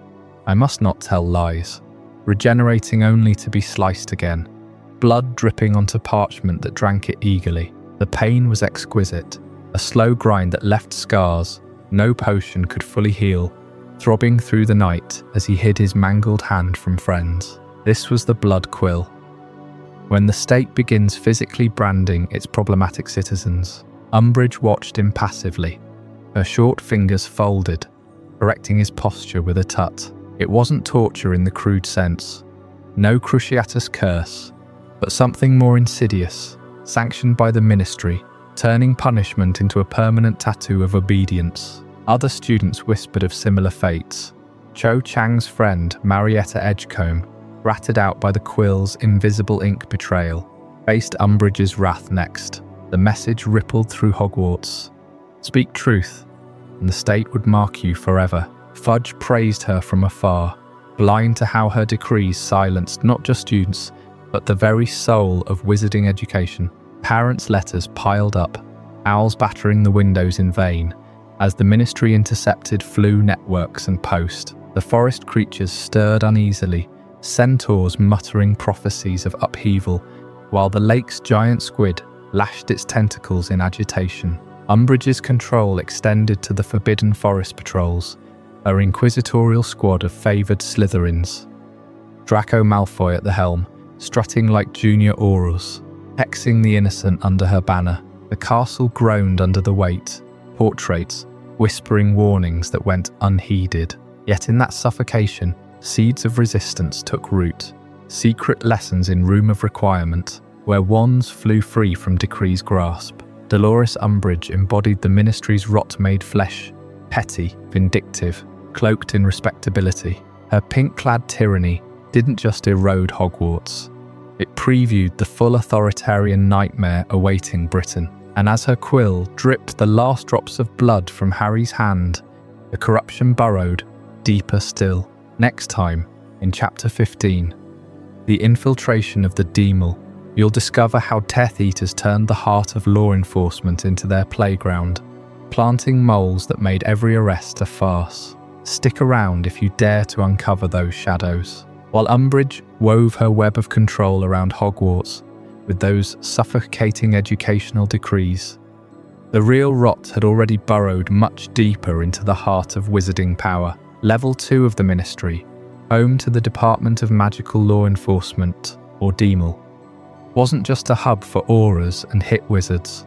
It was the front line against dark magic, the very shield meant to protect the wizarding world from threats like Voldemort. Yet by the mid-1990s, that shield was cracking from within, pierced by the subtle, relentless advance of Death Eaters, who slipped into its corridors like shadows at dusk. Picture the Demel in its prime, echoing halls lined with case files stacked high, the air thick with the scent of old parchment and potion residue from interrogation rooms. Aurors bustled between offices, their robes singed from recent raids, while Wizengamot clerks shuffled decrees under flickering torchlight. But beneath this facade of vigilance, vulnerability festered.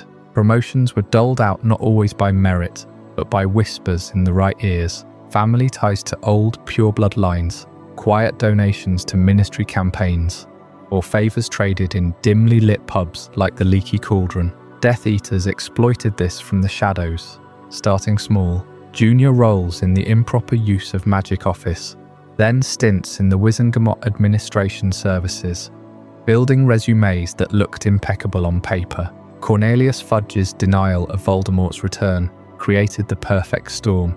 With no declared war, security lapsed into complacency. Internal checks relied on basic Veritaserum screenings for new hires and annual loyalty oaths sworn on wands.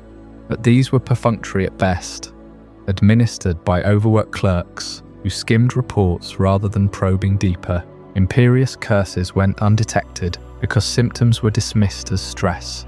Polyjuice disguises fooled casual glances in the atrium lifts. And the biggest blind spot, the ministry's own elitism. Pure-blood applicants like Yaxley, with his impeccable lineage tracing back to Slytherin sympathisers, faced fewer questions than Muggle-Borns or half-bloods. Travers, too, with his history buried under Alibis from the First War, reapplied post-Azkaban with forged testimonials, sliding into mid-level enforcement roles by 1996. Yaxley, fallen Imperius with a voice like grinding stone, began his ascent in the detection office, ostensibly hunting dark artifacts but feeding intelligence back to Malfoy Manor. Travers lurked in the Azkaban liaison team, ensuring Dementor transports ran smoothly, too smoothly, as escaped prisoners like Dolohov found paths greased. These weren't flashy takeovers, they were patient occupations.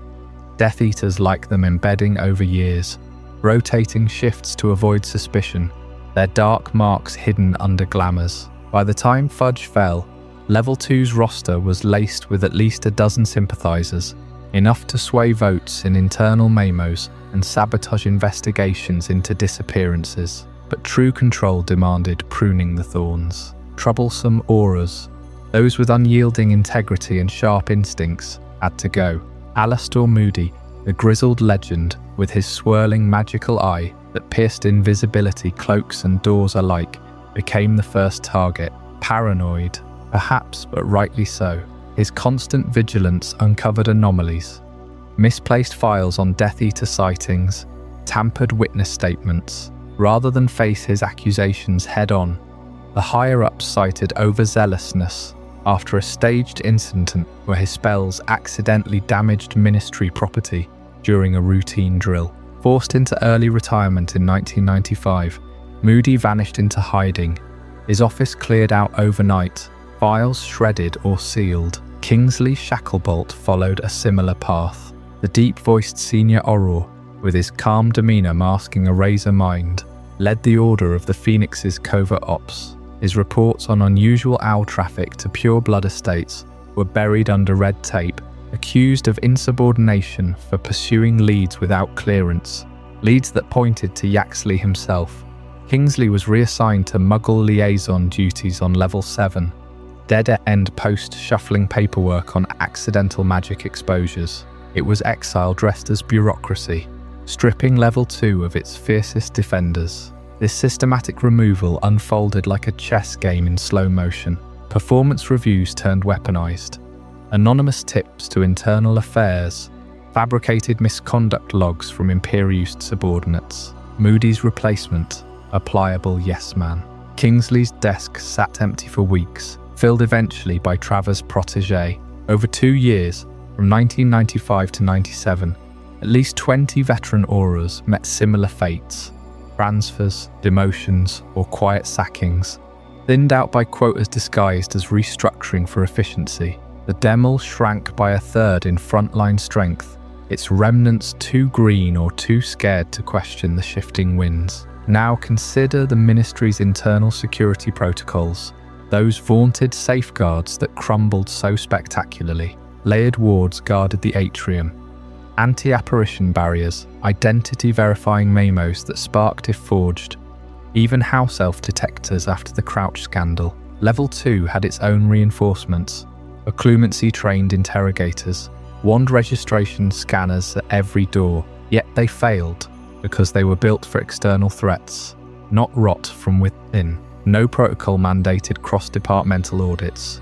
Fudge's office vetoed random Veritaserum lotteries as intrusive. Corruption greased the wheels.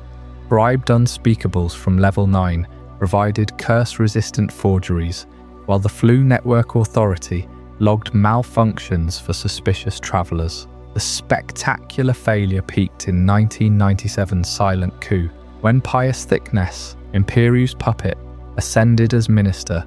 Yaxley strode onto Level 2 as its new head without a single alarm sounding. Protocols existed, but loyalty oaths bent under gold and fear. Scribes looked away. Wards flickered just long enough for the takeover. The Demel, once the wizarding world's iron fist, became Voldemort's glove, directing raids not against Death Eaters but against the Order, Muggle-Borns, anyone whispering truth. Arrest quotas soared, Azkaban swelled, and the corridors echoed with silenced dissent. This infiltration didn't just weaken the Ministry, it hollowed it out, paving the way for the chaos that erupted right there in those very halls. What happened when the Resistance struck back in the heart of that compromised fortress? That's the thunderous clash we'll unravel in Chapter 16. The battle at the Ministry, where prophecies shattered, heroes bled, and the wizarding world teetered on oblivion's edge, with Death Eaters like Yaxley and Travers now burrow deep into the Department of Magical Law Enforcement, sidelining Aurors like Moody and Shacklebolt. The Ministry's halls echoed with unspoken dread. Whispers of plots thickened the air on those lower levels, where files on suspected Order members vanished overnight, and patrol schedules bent to shadowy whims. But no amount of quiet infiltration could contain the storm brewing beyond those walls. It all erupted on a humid night in June 1996, when a group of Hogwarts students, driven by a desperate vision from Harry Potter, slipped past Dolores Umbridge's iron grip and apparated straight into the heart of the Ministry. They landed in the desolate atrium, that vast golden expanse with its eerie fountain of magical brethren now silenced. Water stilled under flickering torchlight. The air hung heavy with the scent of polished marble and ancient magic, but something felt profoundly wrong. No night guards, no flickering Mamos darting overhead. These weren't ordinary teens. Harry, Ron, Hermione, Ginny, Neville and Luna had come chasing a prophecy orb Harry believed held the key to Voldemort's defeat.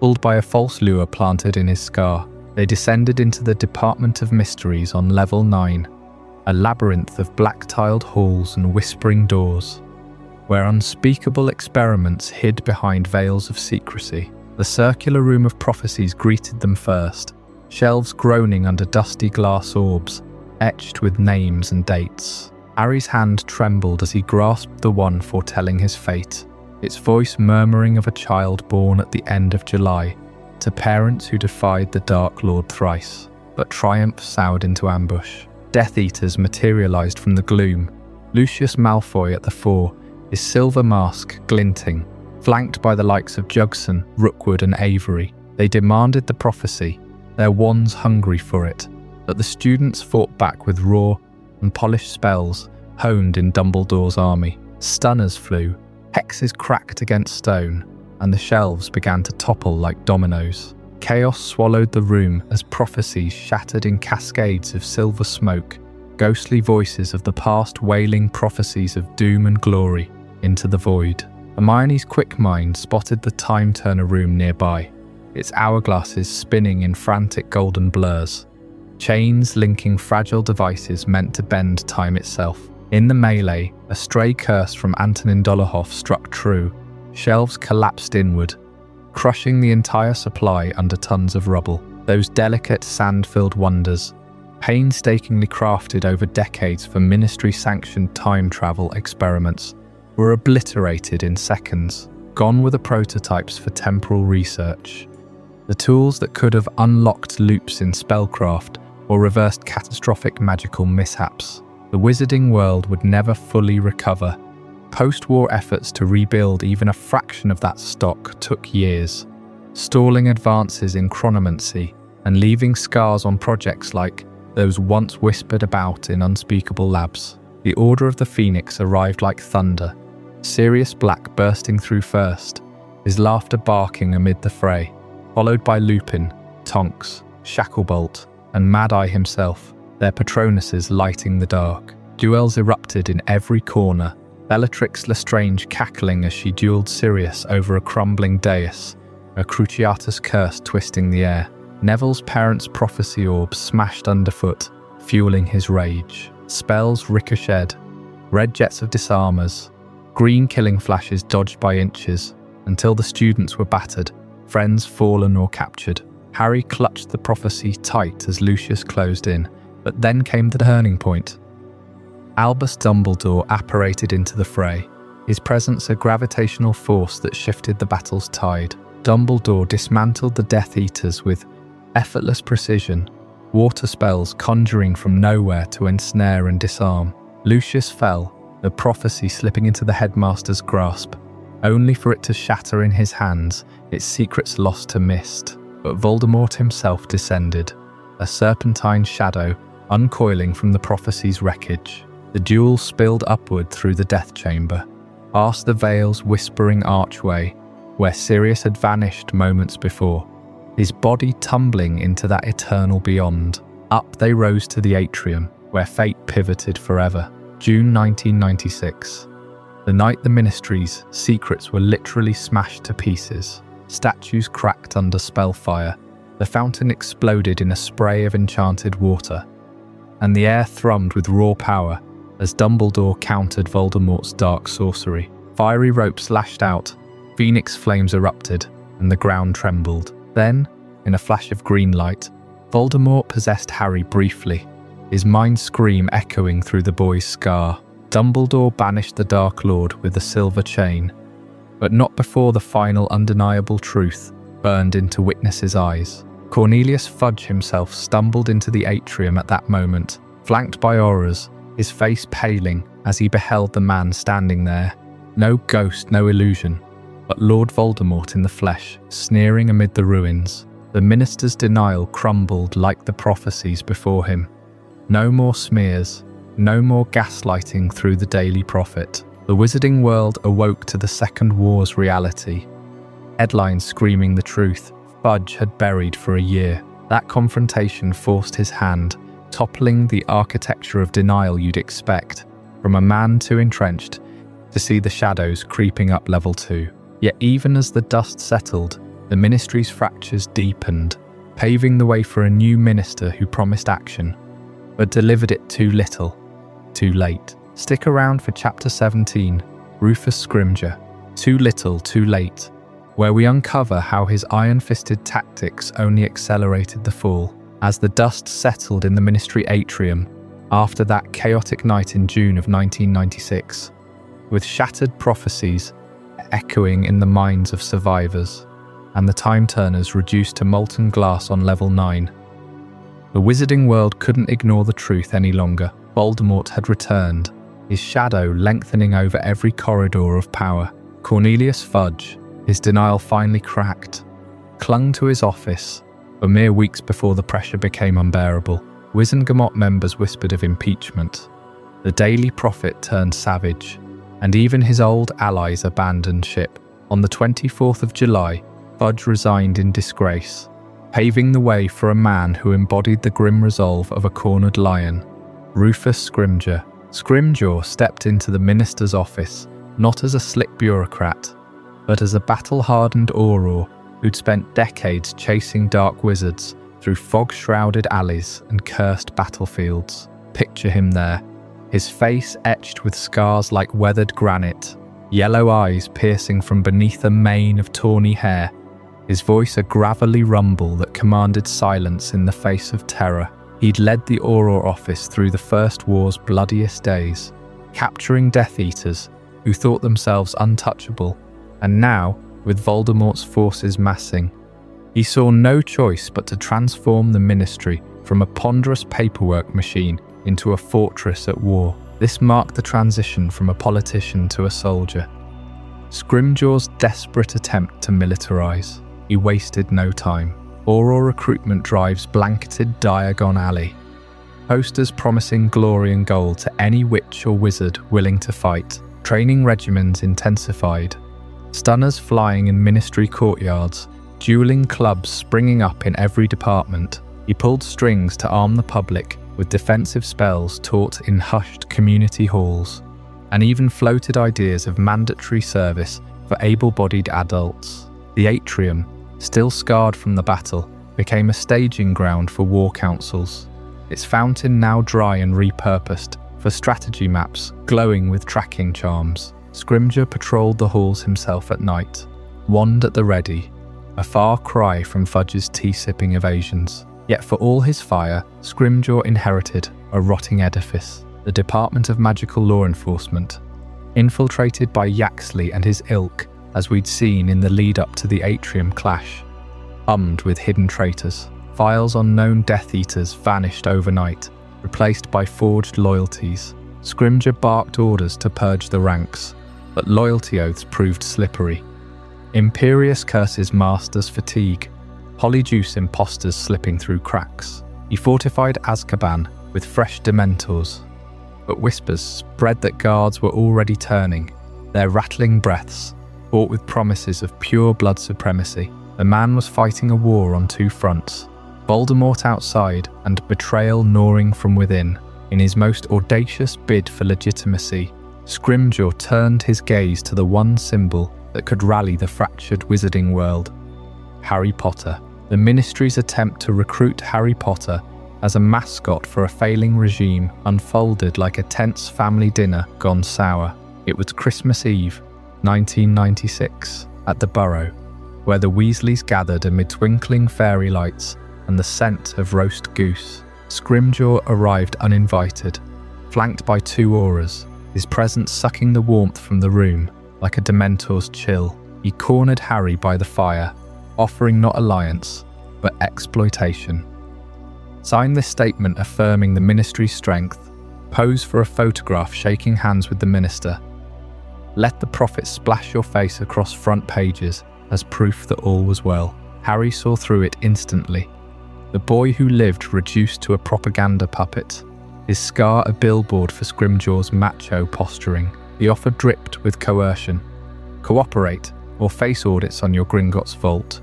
Play along and maybe get a nod toward Dumbledore's army remnants. Ron and Hermione watched from the stairs, fists clenched as Scrimgeour leaned in, his breath hot with urgency. Harry refused, flat and unyielding, exposing the desperation beneath the strongman's growl. Scrimgeour left empty-handed, the photo op crumbling like ash, but the rift it carved ran deep.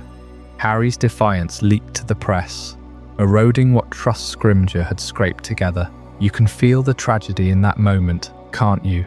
Here was a leader with spine, finally admitting the war was upon them. Yet his every move stumbled over the Ministry's quicksand legacy. Why a strongman leader couldn't fix a foundation built on sand becomes painfully clear when you peel back the layers. Scrimgeour's militarization was bold, but it rested on departments warped by decades of prejudice. Anti-Muggle edicts from Rowell's era echoing in pure-blood hiring biases. Crouch Senior's show trials breeding resentment that Death Eaters exploited. The Wizengamot, stacked with old money and Umbridge sympathizers, stonewalled his reforms, vetoing emergency powers, while Yaxley whispered in ears on level 2. You pushed for locket inspections after the locket Horcrux rumours surfaced from Order spies, but red tape strangled the effort. Forms triplicated, approvals delayed by weeks. Public morale flickered under his speeches, fiery calls to arms broadcast via enchanted wireless. But goblin traders withheld wand cores, werewolves lurked in no man's lands, and centaurs refused alliances, remembering past betrayals like the 1752 rebellions. Scrimgeour's Aurors patrolled Hogsmeade under curfew, their Patronus lighting snowy streets, yet disappearances mounted. Aurors like Dawlish Imperius in broad daylight, their memories muddled. Even his personal valour couldn't stem the tide. Scrimgeour duelled snatchers in Nocturne Alley, his lioness Patronus roaring through the gloom, but each victory felt hollow. The Ministry's gold reserves dwindled under black market bribes to keep informants loyal. And Fudge-era debts to the goblins compounded interest like a curse. He confided in trusted aides, like Proudfoot the Auror, about nightmares of the First War's losses. Friends torn apart by fiendfire, families shattered. Yet the sand shifted faster. Leaks from the Department of Mysteries revealed prophecy fragments hinting at Harry's role, fueling paranoia that Scrimgeour tried to harness, only to watch it backfire. By early 1997, the strongman's growl had softened to a rasp. Wedding invitations for Bill and Fleur carried undertones of dread, as Scrimgeour's war footing exposed the fractures, empty recruitment tents in Diagon Alley, half-trained squads stumbling on drills. He authorised raids on suspected Death Eater safe houses, flames lighting the Thames as curses clashed, but captures yielded torture victims spilling nothing but screams. The public, weary from Umbridge's decrees and Fudge's lies, began to question if this lion was just another toothless roar. In those final months, Scrimgeour's office became a warren of flickering flu calls to Kingsley Shacklebolt, pleading for Order intelligence. While maps on his walls tracked Voldemort's advances, Little Hangleton fallen, Malfoy Manor a fortress. He penned letters to foreign ministers, begging for auroral aid, but replies came cold, citing Britain's internal rot. The man who once caged Grindelwald's remnants now paced alone, realising too late that millerizing a corpse yields only rigor mortis. And as summer 1997 dawned with deceptive calm, the sands finally swallowed him whole, leading straight into Chapter 18. The silent coup of 1997.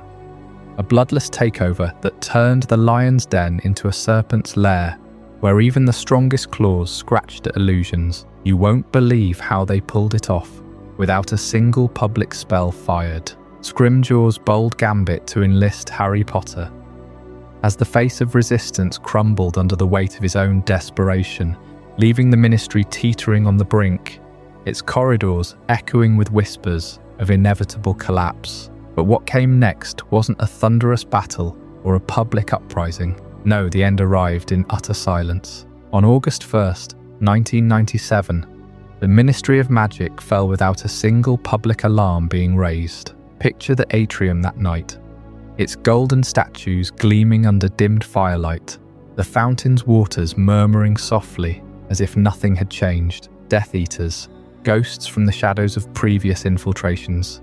Yaxley from Level 2, Travers with his unyielding grudge, slipped through the halls like smoke. They'd burrowed deep over months, their influence coiling around key offices, turning Aurors against each other with subtle curses and forged orders. Scrimgeour, ever the lion-hearted fighter, had sensed the rot but couldn't excise it fast enough. His militarization efforts, those frantic Auror drafts and barricades, only isolated him further, making him a lone target in a building that had already surrendered. They cornered him in his own office on the minister's floor, high above the fray. The air grew thick with the stench of dark magic, Cruciatus curses cracking like whips against stone walls. Scrimgeour endured hours of agony, his body twisted in ways that would break lesser men, all because he refused to betray the one secret Voldemort craved above all. They demanded the whereabouts of Harry Potter,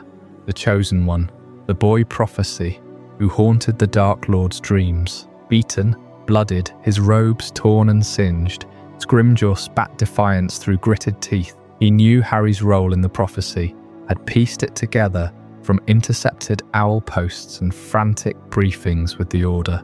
To hand over that knowledge meant dooming not just one boy, but the fragile spark of hope flickering across wizarding Britain. His torture was methodical, designed to shatter resolve. Nails ripped, bones cracked, visions of endless pain projected into his mind. Yet he held, protecting the Chosen One until his last ragged breath. They murdered him there, a stunning spell, followed by the killing curse. His body slumped over parchments, stamped with failed defense decrees. No screams echoed to the streets below. Silencing charms muffled everything, preserving the facade of order. By dawn, the transition of power was framed as a routine administrative change. A terse notice appeared on every ministry desk, and in the next morning's Daily Prophet. Rufus Scrimgeour had resigned due to health concerns, paving the way for Pius Thicknesse, the head of the Department of Magical Law Enforcement, to step in seamlessly. No investigations, no funerals announced, just a seamless handoff, as if ministers swapped like department heads after a long meeting. The public, battered by years of denial and war weariness, swallowed it whole. Wizards queuing for flow departures that morning nodded along, muttering about Scrimgeour's overzealous tactics wearing him down. Behind the scenes, Thicknesse's eyes glazed with the Imperius curse's unnatural sheen, his strings pulled by those same Death Eaters who'd slain his predecessor. Level 2, already compromised, now radiated outward, locking down communications, sealing archives, and dispatching Dementors to patrol the perimeter unseen. This silent coup wasn't born in a vacuum. It traced back to the very foundations of ministry corruption, those early days when extremists like Damocles' Roll pushed Azkaban into existence, normalizing terror as policy. By 1997, the building's 9 levels had become a labyrinth of complicity. Level 2's Aurors turning blind eyes, the Department of Mysteries failing even darker experiments, and the Atrium, site of so many deceptions, now a tomb for truth. Scrimgeour's death sealed it. His resistance bought time, but the infiltration was total. Families at home sipped tea, unaware that their government had flipped like a galleon in mid-air. The Prophet's headlines praised continuity, burying Scrimgeour's absence under platitudes about unity in dark times. No riots in Diagon Alley, no panicked owls flooding the skies, just the quiet grind of bureaucracy masking regime change. You can almost feel the chill settling over those enchanted lifts, halting between floors as loyalties shifted overnight. Scrimgeour's portrait in the minister's suite stared blankly, its painted eyes flickering with unspoken accusations. The torture chamber, his office, scrubbed clean by house elves under duress. Every scorch mark vanished, every bloodstain scourgified away. Voldemort's forces didn't need fanfare. They wielded paperwork and curses with equal precision, turning the Ministry's own inertia against it. And Harry Potter, the chosen one Scrimgeour died shielding, remained one step ahead, hidden in the chaos, his path diverging further from the rotting heart of power. The wizarding world slept on, oblivious to the noose tightening. But this new era under Pius Thicknesse demanded a closer look at the man himself, the puppet whose strings reshaped everything. In the next chapter, Pius Thicknesse, the puppet minister, will peel back the layers of his cursed reign and the horrors it unleashed, with Rufus Scrimgeour silenced forever. On that 1st of August, 1997, the Ministry's atrium echoed with the hollow footsteps of Death Eaters securing their grip. No alarms wailed through the streets of Diagon Alley. No Daily Prophet headline screamed betrayal the next morning. Instead, a single, innocuous announcement rippled out. Pius Thicknesse, the long-serving head of the Department of Magical Law Enforcement, had been elevated to Minister for Magic. It seemed like continuity, a steady hand in turbulent times. But you know better now. Thicknesse wasn't leading anything. He was a vessel, empty and obedient. Pius Thicknesse had climbed the ranks quietly over decades. A wizard, whose face most in the wizarding world would barely recognize. Tall, gaunt, with a perpetual squint that suggested he was always peering into some uncomfortable truth. He'd overseen the Auror office during the uneasy peace after the First War, clashing occasionally with firebrands like Alastor Moody, but never making waves. By 1996, as tensions simmered, he'd risen to head the entire Department of Magical Law Enforcement on Level 2. The beating heart of wizarding justice, or what passed for it. But by the time Scrimgeour fell, Thicknesse's eyes held no fire of their own. They stared ahead, glassy and vacant, compelled by the most insidious tool in Voldemort's arsenal. The Imperius curse turned the head of state into a hollow vessel, stripping away will-like parchment from a flame, cast by Yaxley, the Death Eater who'd already burrowed deep into the Auror ranks. It seized Thicknesse sometime in those feverish days before the coup.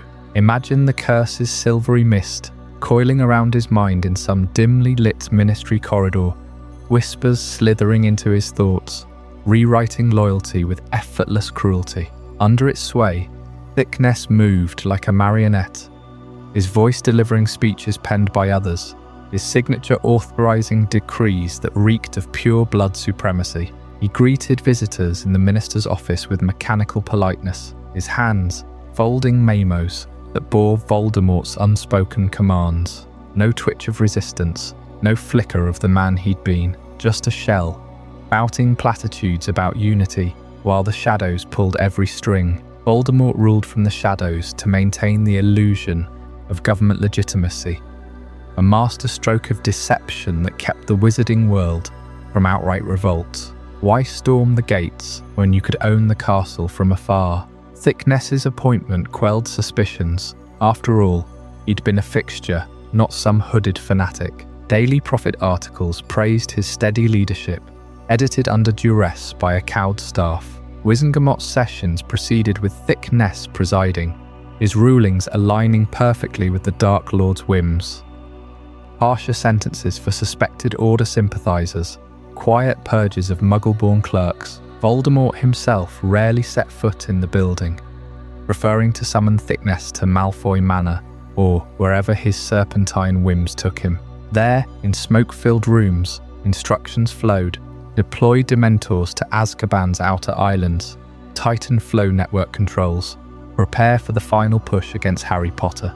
All while the public clung to the comforting lie of a functioning democracy. This shadow rule seeped deepest into the Department of Magical Law Enforcement, subverting it entirely into a secret police force that haunted the wizarding world like a spectre.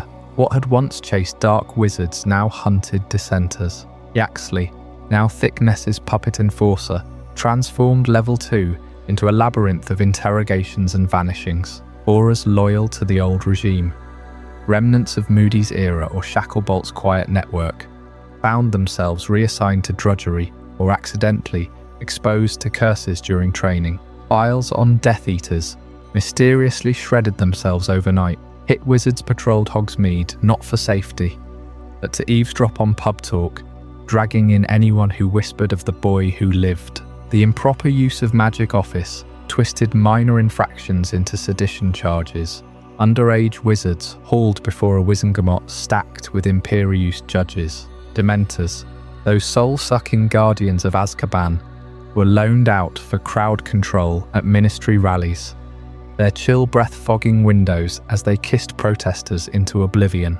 Thicknesse rubber-stamped it all, his cursed gaze fixed on the horizon, while Yaxley and Travers orchestrated the terror from the windowless bowels of Level 2. You can almost feel the chill in those corridors, can't you?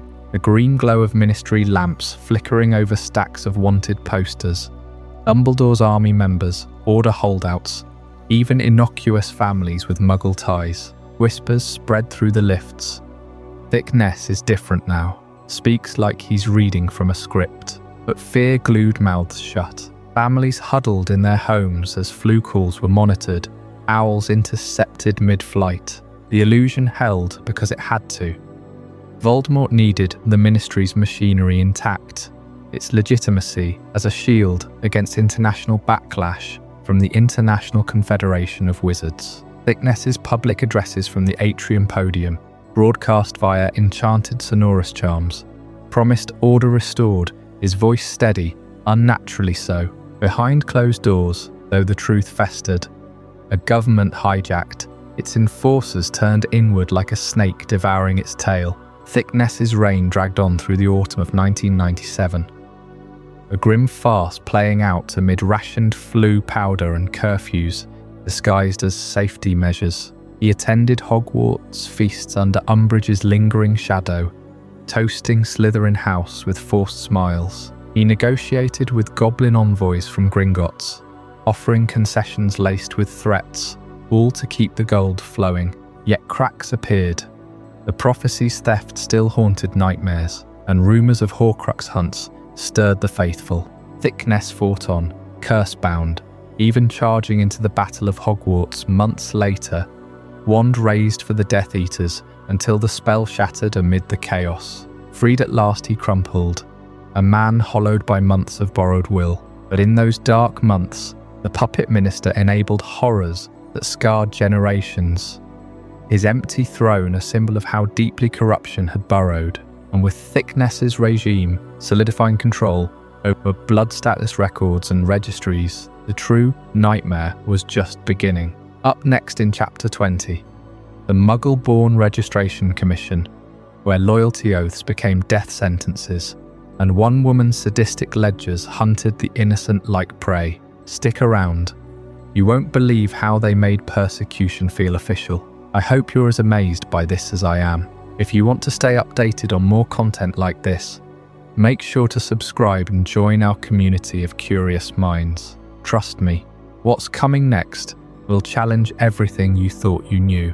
With Pius Thicknesse now a hollow shell, mouthing Voldemort's decrees from the minister's office, the wizarding world woke to a new reality on the 1st of September 1997. The Daily Prophet, that once bumbling rag, now spewed pure-blood propaganda under its fresh editor, a sneering Death Eater named Rita Skeeter's old rival turned collaborator. But the real machinery of terror ground into motion deeper in the ministry's bowels, where bureaucracy twisted into something far worse than incompetence. You could feel the shift in the air at platform 9 3/4 that morning.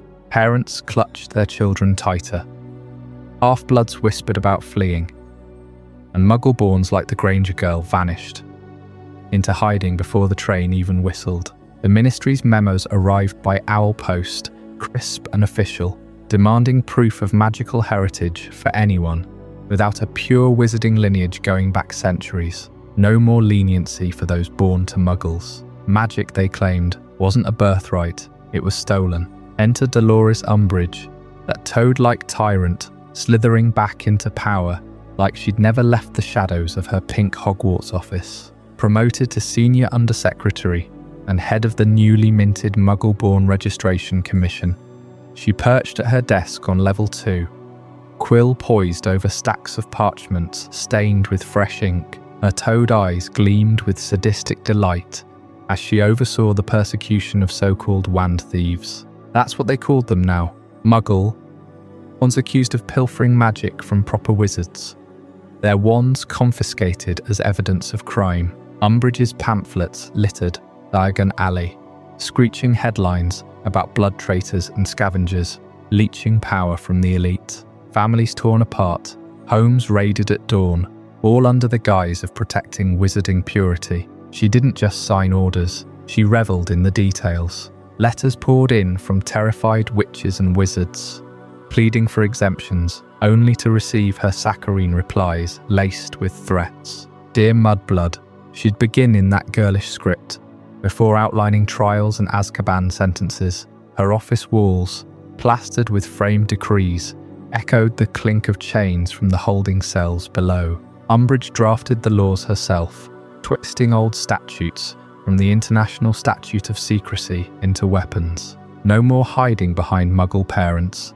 Every Muggle-Born had to register, surrender their wand for inspection, and prove their magic wasn't thieved. Fail and face the Wizengamot, or what was left of it, stacked with Death Eater loyalists. This was the darkest chapter, the legalizing of ethnic cleansing within the wizarding world. What started as paperwork snowballed into systematic erasure. Muggle-Borns dragged from their beds, their memories rifled for proof of theft. Wizards who'd known them for years testified under duress, recanting friendships as complicity. The streets of London, once oblivious, now crawled with ministry spotters, enchanted compasses sniffing out unregistered magic. Hagrid's half-giant kin eyed warily, house elves cowered deeper. But it was the Muggle-Borns who bore the brunt, rounded up like cattle for slaughter disguised as justice. Picture the holding rooms on the ministry's lower levels, damp stone walls, slick with condensation, lit by flickering torches that cast long shadows. Suspects chained to chairs, wands long gone, waiting for their hearings. Umbridge's underlings, petty officials turned inquisitors, pored over family trees enchanted to reveal Muggle blood like glowing veins. One drop, and you were marked. The air thickened with fear, the kind that seeped into your bones, making even pure bloods glance over their shoulders. Then came the trials, held not in the grand Wizengamot chamber, but in converted conference rooms, chilled by the Dementor's presence. These weren't spectacles of law, they were psychological horror shows under the Dementor's chill. The air turned frigid the moment those hooded figures glided in, their rattling breaths sucking joy from the room like vacuums. Accused Muggle-Borns stood shivering in threadbare robes, knees buckling as memories of warmth, of first spells. Loving parents were ripped away. Umbridge presided from a raised dais, her high-pitched voice slicing through the moans, demanding confessions. State your crimes, wand thief. She'd trill, fuchsia nails tapping a gavel carved from dragonbone. The Dementors hovered inches away, decay wafting from their forms, forcing flashes of despair. A mother's scream during a raid, a child's wand snapped in half. Jurors, Imperius or terrified, nodded along to rigged evidence, forged documents claiming stolen magic traced back to ancient pure bloodlines. No defense allowed.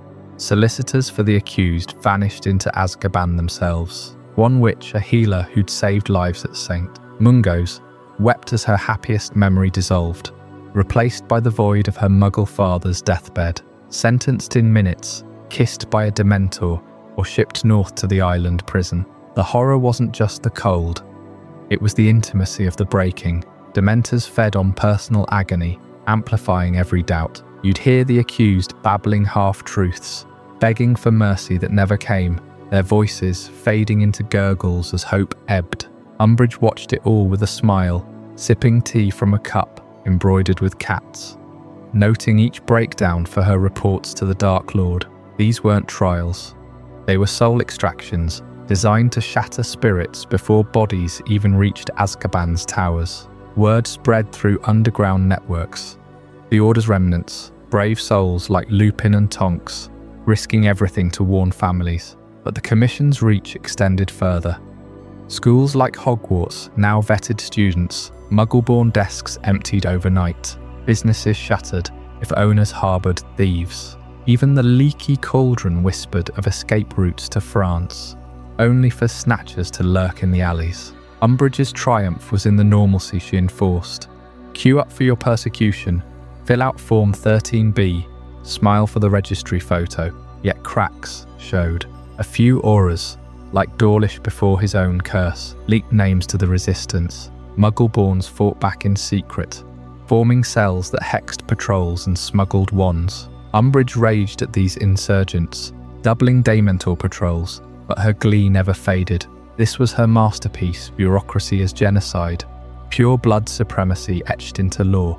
As the Commission's noose tightened, Voldemort's regime outsourced the dirty work, birthing a network of bounty hunters who prowled the shadows for unregistered prey. That's where we head next. Chapter 21. The Snatcher System. Privatized terror. How these mercenaries turned fear into profit, dragging innocents to Umbridge's door for gold, and what it meant for those still fighting in the dark. With Umbridge's Muggle-Born Registration Commission churning out arrests like a grim assembly line, the Ministry under Thicknesse's puppet strings faced a simple problem.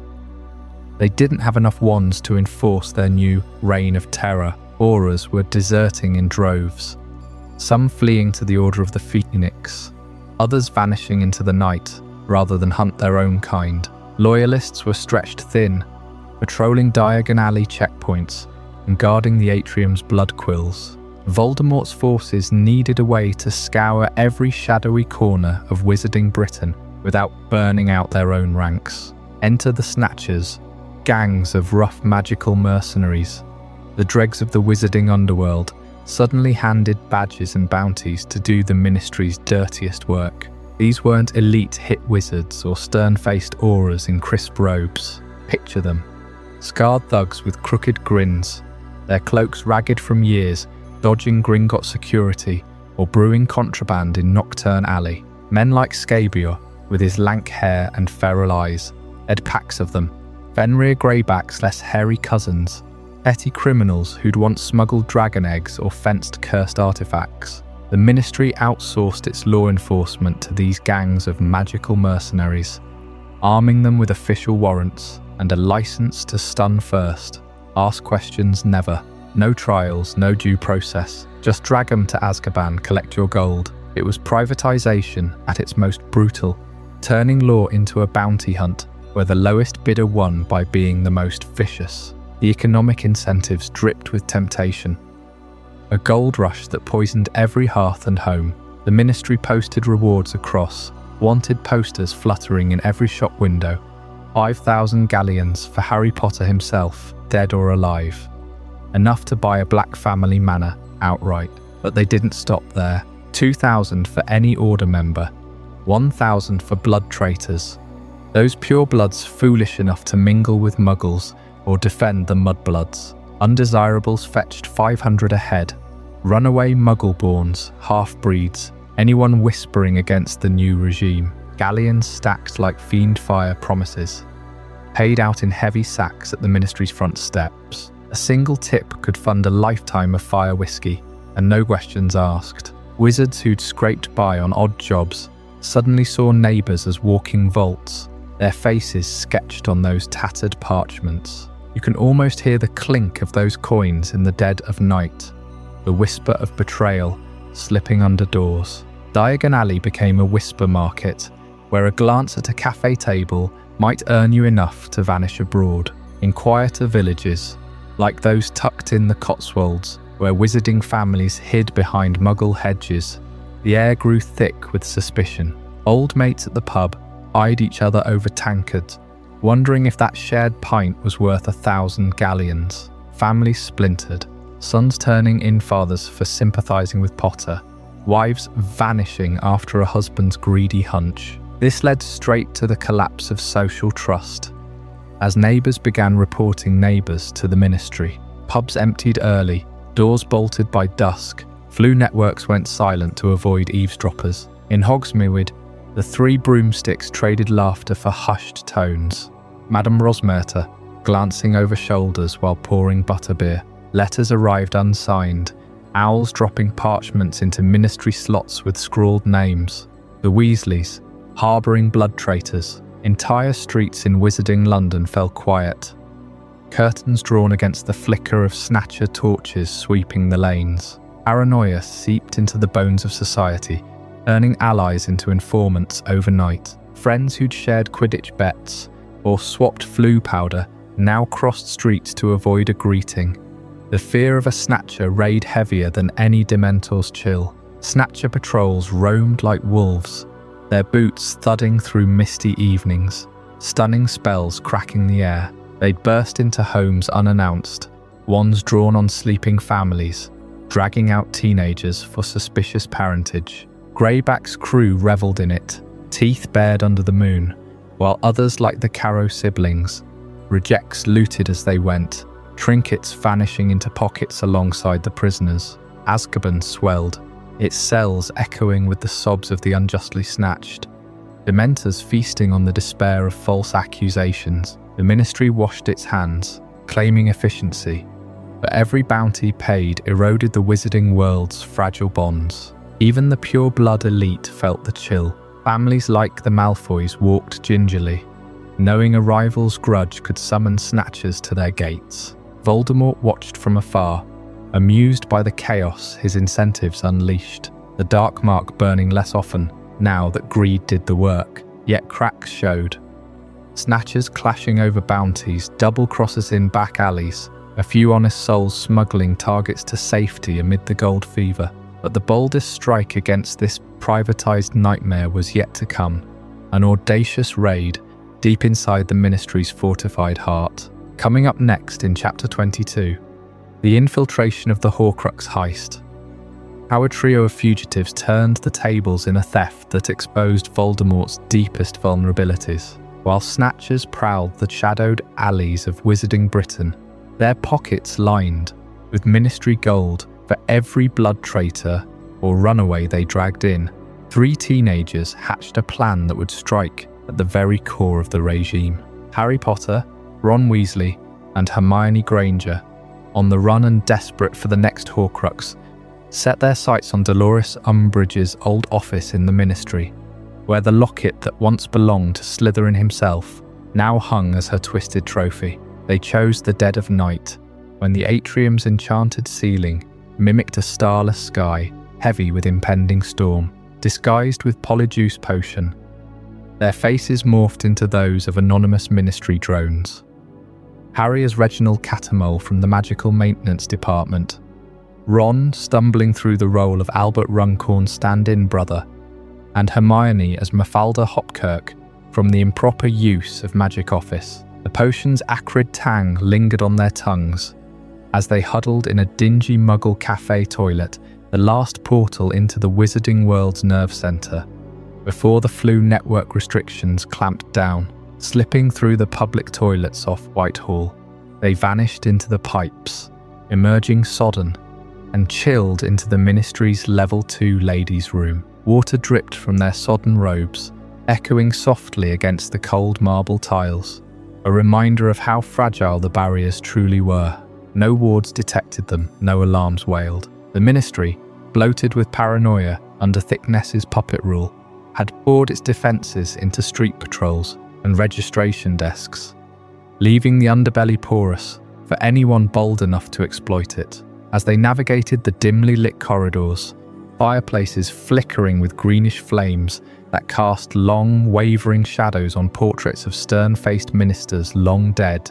The floors in the system unfolded like a poorly warded vault. Security threstles pulled empty carriages through the atrium, their skeletal forms gliding silently, but no one manned the checkpoints. The magical detectors at the entrances hummed faintly, sniffing for dark artifacts or unregistered wands. Yet they ignored Polyjuice's subtle alchemy. Lifts rattled past without pause, their grills sliding open to reveal harried wizards clutching briefcases stained with ink and desperation. In this labyrinth of bureaucracy turned tyranny, 3 teenagers moved freely, their stolen IDs granting passage where Aurors once stood vigil.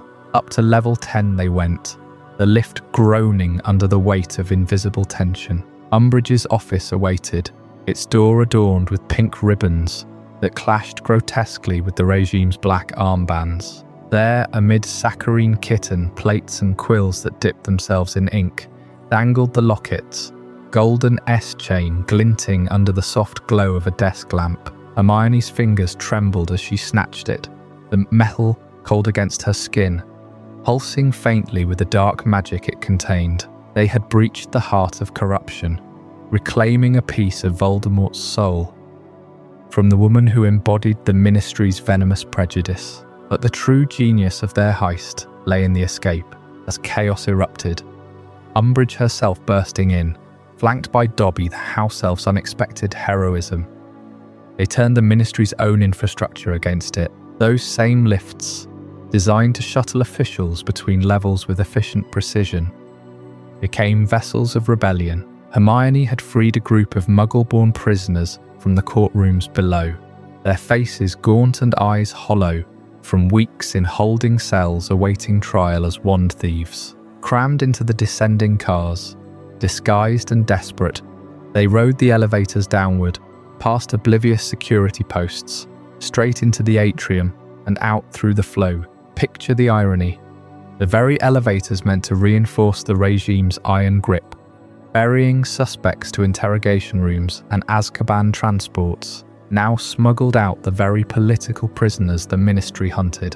Wizards, who moments before enforced the Muggle-Born Registration Commission, rode silently beside those they'd condemned, the lift's polite female voice chiming, "Level 1, Atrium," as if nothing were amiss. No scans, no spells pierced the polyjuice veil.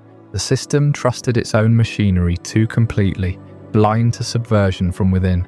Analyzing the trio's break-in reveals how 3 teenagers exposed the Ministry's security flaws in stark, humiliating detail. What should have been an impenetrable fortress relied on outdated enchantments and overconfident routines.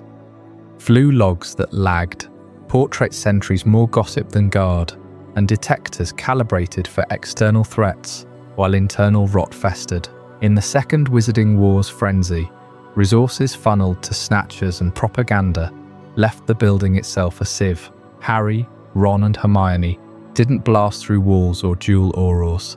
They walked in disguised as the faceless cogs the Ministry exploited, highlighting a complacency born of corruption. Elitist wizards assumed no one outside their ranks would dare, much less succeed, proving the regime's arrogance was its Achilles heel. This wasn't mere theft. It was symbolic reclamation. The locket, torn from the cabinet where Umbridge hoarded it like a pure-blood talisman, yanked Voldemort's fragmented soul from the epicenter of institutional evil.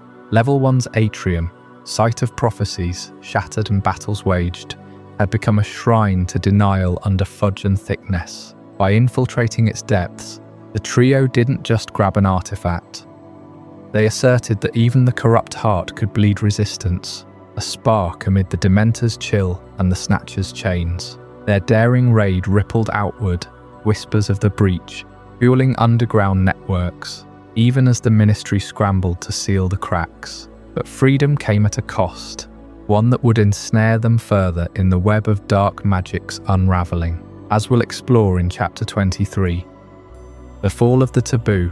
A single word's forbidden utterance would turn the hunters into the hunted, shattering the trio's fragile anonymity forever. Those 3 teenagers vanishing into the Ministry's own elevators, with a gaggle of freed Muggle-Borns, must have sent shockwaves through the regime's inner circles. Physical locks and Auror patrols weren't enough anymore. The puppet masters needed a net that stretched into every shadowed corner of Wizarding Britain, every hushed conversation behind drawn curtains. And so they crafted their most diabolical tool yet, one that preyed not on bodies, but on the very words we speak. You see, for years, wizards had whispered around the Dark Lord's name out of sheer terror, a voluntary silence born from childhood tales of dread. But the Ministry under Thicknesse flipped that instinct into a weapon. They layered an ancient curse onto the word itself.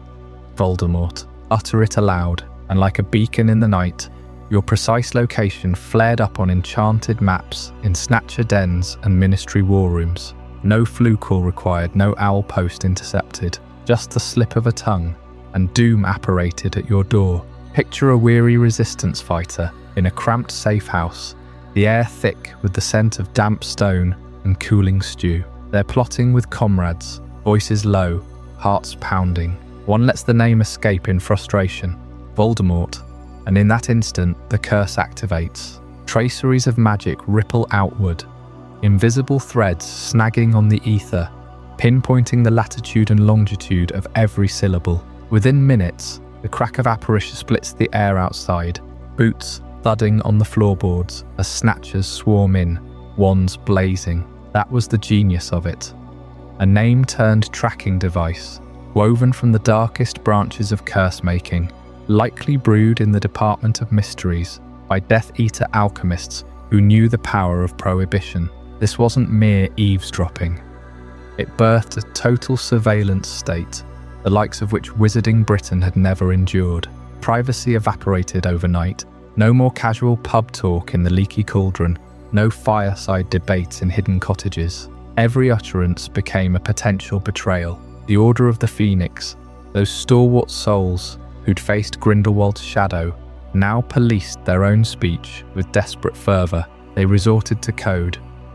He who must not be named. Clumsy placeholders that dulled strategy sessions and sowed paranoia. Amys Hund Huddle and Science. Children learning to mime dangers rather than name them, lest a playground slip summon interrogators. The ministry's propagandists amplified it through the Daily Prophet, now a rag of snarling editorials. Front-page screeds warned of disloyal utterances, leading straight to Azkaban's chill embrace. Wanted posters fluttered in Diagon alleys, windswept alleys, faces of captured resistors glaring out, captions boasting how a single forbidden word sealed their fate. Even the brave cracked under the weight. Remember Emmeline Vance, struck down earlier for her defiance. Her comrades might have honoured her with open mourning once, but now they bit their lips bloody, fearing the echo of that name would draw the same fate. Fear didn't just quiet the timid, it gagged the lions among them, turning whispered alliances into isolated gasps. Delve deeper, and you uncover the spell's mechanics, a perversion of tracking charms long used for lost owls or runaway house elves. The taboo curse bound the phonemes to a network of scrying orbs, pulsing in hidden vaults beneath the ministry atrium. Each utterance fed data back. Time, rough accent, even ambient sounds for context. Snatchers, those ragtag bounty hunters, poured over the feeds like vultures, cross-referencing with Muggle-Born registries and blood status ledgers. It ensnared the innocent too, a grieving widow cursing her losses in solitude, a pure-blood sympathizer venting in a blackout rage. No appeals, no trials, just the vanishment to holding cells where Dementors waited. This linguistic lockdown echoed the ministry's long history of verbal tyranny. Think back to Umbridge's decrees stifling Hogwarts' dissent, or Fudge's smear campaigns branding truth-tellers as liars. But the taboo elevated it to omnipresence, a panopticon where the state listened through your mouth. Resistance cells splintered as trust eroded. Who'd risk confiding in a neighbour when one stray word could doom them all? Safe houses emptied, portkeys went unused for fear of overheard plans. The wizarding wireless crackled with regime anthems, drowning out pirate broadcasts that dared skirt the edges of silence. Yet in that suffocating quiet, flickers of adaptation emerged. The trio, ever resourceful, pieced together the curse's nature during their forest fugue, realizing the name's power only after their own capture. They taught others to evade it, fostering a new lexicon of evasion. Riddle, the dark git, that noseless horror. But the damage lingered, a scar on the collective tongue. Wizards who once roared defiance now murmured in the dark, their courage bent but not wholly broken. The regime revelled in this control, Pius Thicknesse's vacant eyes gleaming under Imperius haze as reports piled up. Captures tripled overnight. bolstering the Snatcher coffers with gold from informant bounties. Azkaban swelled, its towers groaning under new arrivals, the sea winds carrying faint screams that no one dared name aloud. It was total war on free thought, proving how deeply corruption could burrow when fused with magic's unforgiving precision. As the noose of silence tightened around the resistance, drawing them inexorably toward a climactic clash, the Ministry braced for its final desperation. Up next, Chapter 24, The Battle of Hogwarts, the Ministry's last stand, where every silenced voice finally erupts in a storm that could shatter the regime forever. With the taboo shattered, Voldemort's grip tightened like a noose around the wizarding world's throat. But it also ignited the spark that would draw every last thread of Ministry machinery into one cataclysmic clash. Hogwarts Castle, that ancient bastion of learning turned fortress of defiance, became the stage for the Ministry's final futile stand. Under the puppet regime of Pius Thicknesse, the once mighty halls of power emptied their ranks to lay siege to the school, marching not as liberators but as enforcers of a tyrant's whim. Picture the night of May 2nd, 1998, when the air hung thick with the chill of impending doom. Death Eaters swarmed from the shadows, their dark cloaks billowing like storm clouds. But they weren't alone.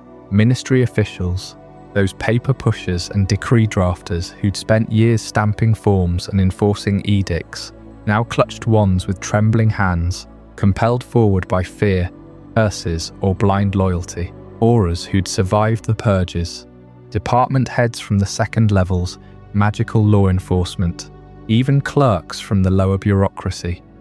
They funneled through the castle's gates under Voldemort's banner, their faces pale masks of resignation or fanaticism. This was no ragtag assault.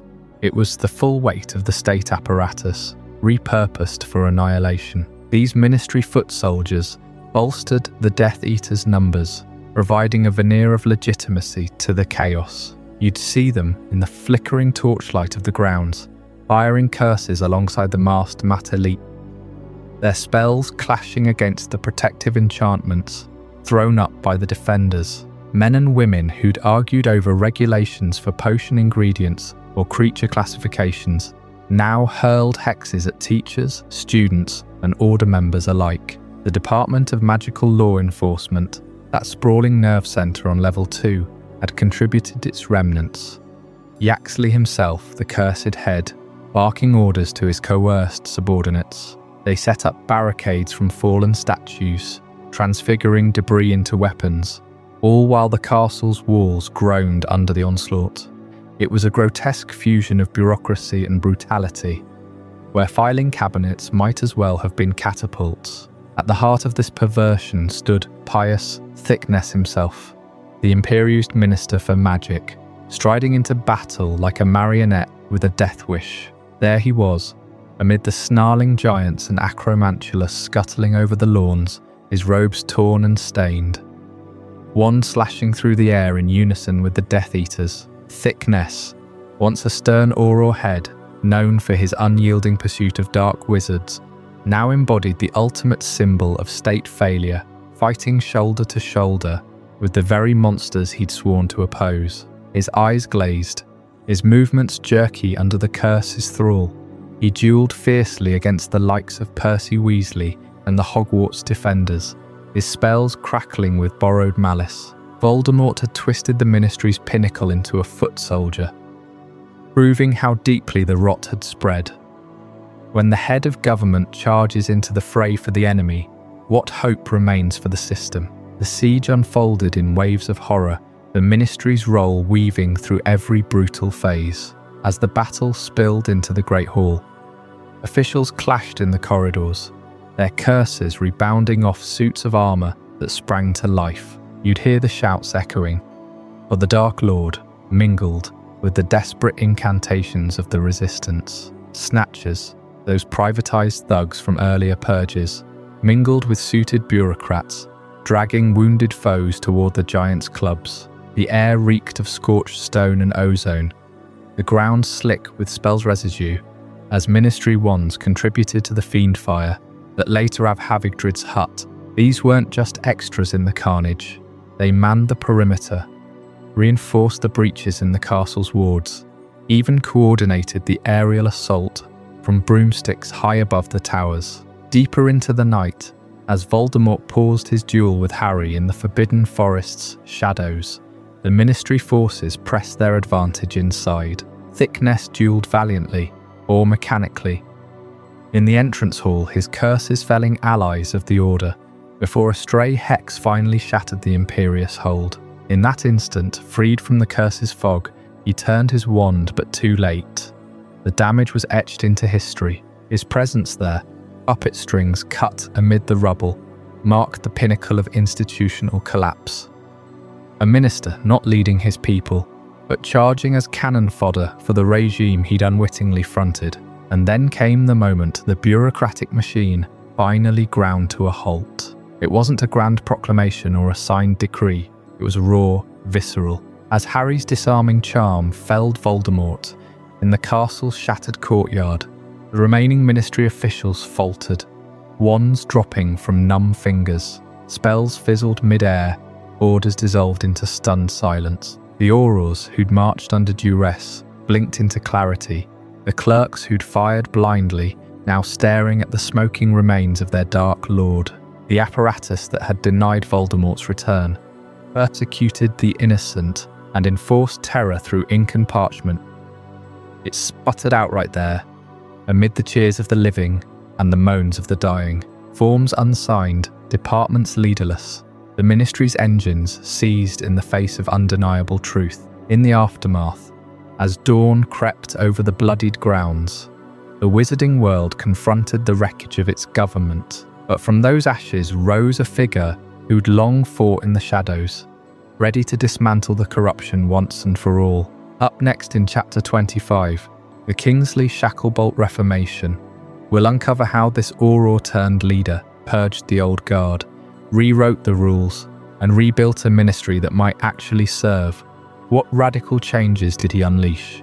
And did they truly end the cycle of decay as the echoes of the Battle of Hogwarts faded?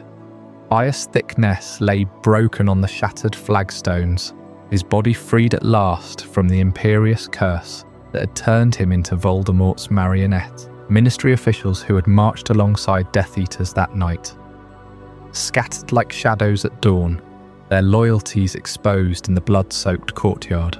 The wizarding world, reeling from decades of betrayal, turned its gaze to one man who had fought from the shadows. Kingsley Shacklebolt, tall and commanding, with a voice like rolling thunder wrapped in velvet, Kingsley stepped into the void left by collapse. No pompous election, no Wizengamot vote, just the raw mandate of survival. Aurors loyal to the Order of the Phoenix flanked him as he strode into the Ministry atrium, that vast marble hall still scarred from Dumbledore's duel with Voldemort years before. The golden wizard statue, toppled and defaced under the Death Eater regime, lay in chunks amid flickering torchlight. Workers whispered in corners, wands trembling, unsure if this was salvation or another coup. Kingsley's first act cut like a severing charm through the rot. He declared himself interim minister for magic, backed by the surviving members of the Order and the triumphant students of Hogwarts. No time for ceremony. The wizarding world teetered on anarchy. Muggle-Borns emerged from hiding, their faces gaunt from snatcher hunts and registration camps. Pure-blood families who had collaborated, licked their wounds, plotting in manor houses. And everywhere, the Imperius curse lingered like a fog, twisting minds that had once enforced pure-blood supremacy. The immediate aftermath demanded a purge, swift and unyielding, purging the Ministry of Imperius and complicit officials. Kingsley's auras swept through the 9 levels like a cleansing fire. Veritaserum potions gleamed under wand light in interrogation rooms on level 2, where the Department of Magical Law Enforcement had birthed so much injustice. Officials babbled confessions, some tearfully admitting they had hunted their own neighbours under curse, others sneering defiance until the truth serum stripped their masks. Thicknesse himself, dazed and repentant, was the first to go, confined pending review. Complicit holdouts, Those who had volunteered for Voldemort's cause without enchantment faced colder stares. Yaxley, the Death Eater who had Imperiused the minister before him, was dragged from a hiding spot in the Floo network, his curses silenced by stunners. You can almost hear the shuffle of feet in those echoing corridors.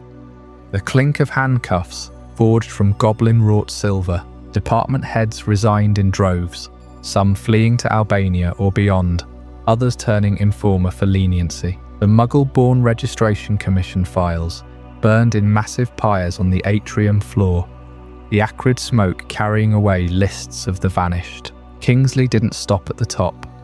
Junior clerks who had stamped execution orders found themselves jobless, their quills snapped. By week's end, half the ministry staff was gone, leaving memos fluttering like ghosts in empty offices. But the deepest wound festered far north, across storm-lashed seas. Azkaban, that fortress of despair built on Rowell's anti-Muggle zeal 3 centuries prior, still brimmed with souls half-eaten by its guards. Dementors glided through cells, their ragged cloaks whispering despair, drawing happiness from prisoners innocent and guilty alike. Under Voldemort, the prison had swelled with Muggle-Born's branded thieves, their wands confiscated, their spirits systematically crushed. State-sponsored soul-sucking had become policy, a tool honed since Damocles Rowell's day, when he ignored international pleas to abandon the island.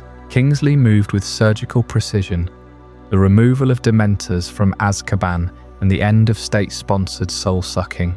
He dispatched Patronus messengers to the Auror squads, stag after phoenix after otter, silver forms streaking over churning waves. The Dementors, those ancient scavengers bound by bargain to the ministry since the 1500s, received no negotiation. Wands raised in unison, hundreds of Aurors cast their Patronuses in a blinding cascade, driving the creatures back into the North Sea's icy depths. Screams of the damned echoed as black forms fled, their chill lifting like a curse broken. No more would the state outsource terror to soul devourers. Kingsley decreed it abolished. Forever, prisoners blinked into sudden light, emaciated frames collapsing as meaty wizards apparated in with nutrient potions and calming draughts. The air, once thick with hopelessness, filled with sobs of relief. Bellatrix Lestrange's empty cell mocked the fallen regime, but the living, Muggle-Borns like the poor souls Umbridge had condemned, it was rebirth. Azkaban's gates swung open, ferries laden with the freed, chugging toward the mainland under protective charms. The island, stripped of its monsters, awaited demolition or redemption, a symbol shattered, yet victory's glow dimmed under the weight of what remained. Rebuilding a government that had twice betrayed, its people loomed as the most grueling curse of all. The ministry, born in 1707 from the Wizards' Council to safeguard the Statute of Secrecy, had crumbled under Fudge's denialism during the First War, then fully rotted in the Second. Goblin rebellions mishandled in the 1750s, Crouch's sham trials in the 80s, Umbridge's decrees stifling truth. These weren't anomalies but veins of poison running deep. Kingsley gathered survivors in the atrium, now cleared of debris. Werewolf advocates from Greyback's era pushed for creature rights, their scars badges of bureaucratic neglect. International envoys from the Confederation arrived, probing for signs of relapse into Rowell-style extremism. New departments sprouted, oversight boards to audit law enforcement, transparency charms on all official owls. He recruited from Hogwarts rubble. Hermione Granger consulted on Muggle-Born reparations, her quill etching policies that returned seized homes and wands. Ron Weasley coordinated Snatcher disbandments, ensuring no mercenary gangs reformed. Challenges piled like flue ash. Budgets bled from war reparations. Azkaban's evacuation cost a fortune in Portkeys alone. Pure blood lobbies whispered of overreach, while half-bloods demanded seats at every table. Kingsley worked nights in candlelit offices, his bald head gleaming under levitating parchments, forging a constitution that barred Imperius vulnerable posts from power. Trials loomed for the worst offenders, but mercy tempered justice. Many Imperius officials retrained as educators, their ordeals woven into history lessons. Through it all, the wizarding world watched, breaths held. Diagon Alley rebuilt with cautious optimism, shops restocking without fear of raids. The Daily Prophet, purged of Rita Skeeter's ilk, printed unvarnished accounts. Kingsley's deep voice boomed reassurances over wireless, steadying a society fractured twice over. But even as the ministry's foundations mended, the thirst for true reckoning grew. Shadows of accountability stretched long, demanding faces in the dock, and verdicts that would echo through generations. That story unfolds next in Chapter 26, The Trial of the Century. Post-war justice, where the wizarding world confronted its monsters not with wands, but with the unblinking eye of the law. With the Dementors finally banished from Azkaban's icy towers, their soul-chilling patrols ended forever. Kingsley Shacklebolt's new ministry faced its most harrowing task yet, delivering justice to those who had twisted the wizarding world into a nightmare of tyranny. The air in the ministry atrium still hummed with the echoes of battle. Shattered fountains now hastily repaired, as wizards and witches gathered not for war, but for reckoning. This was no ordinary cleanup.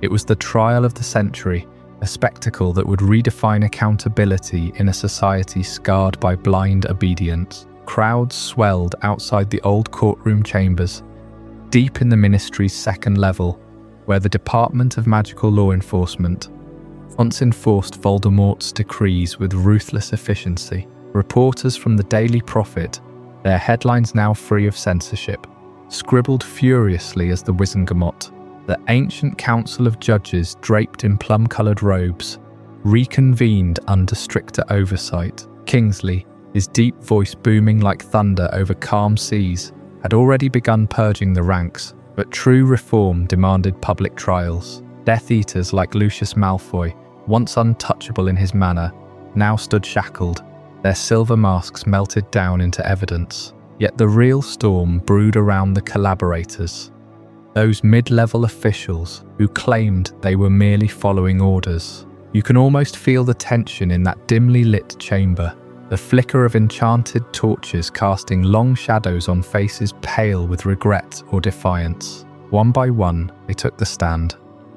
Aurors who had hunted Muggle-Borns under Umbridge's registries, clerks who stamped execution orders while averting their eyes, even department heads who whispered loyalty to the Dark Lord in exchange for safety. Just following orders, they pleaded, their voices cracking like brittle parchment. It was the same defense that echoed through history, from Goblin rebellions, mishandled in the 1850s, to Barty Crouch Sr.'s sham trials in the First War. But this time, the new ministry dismantled it piece by piece. Kingsley's hand-picked prosecutors, led by a no-nonsense witch from the International Confederation, laid bare the rot. They presented pensive memories, swirling silver threads of memory pulled from victims and traitors alike, showing how these collaborators had choices at every turn. An Auror testified how he could have turned his wand on snatchers instead of joining them, his voice steady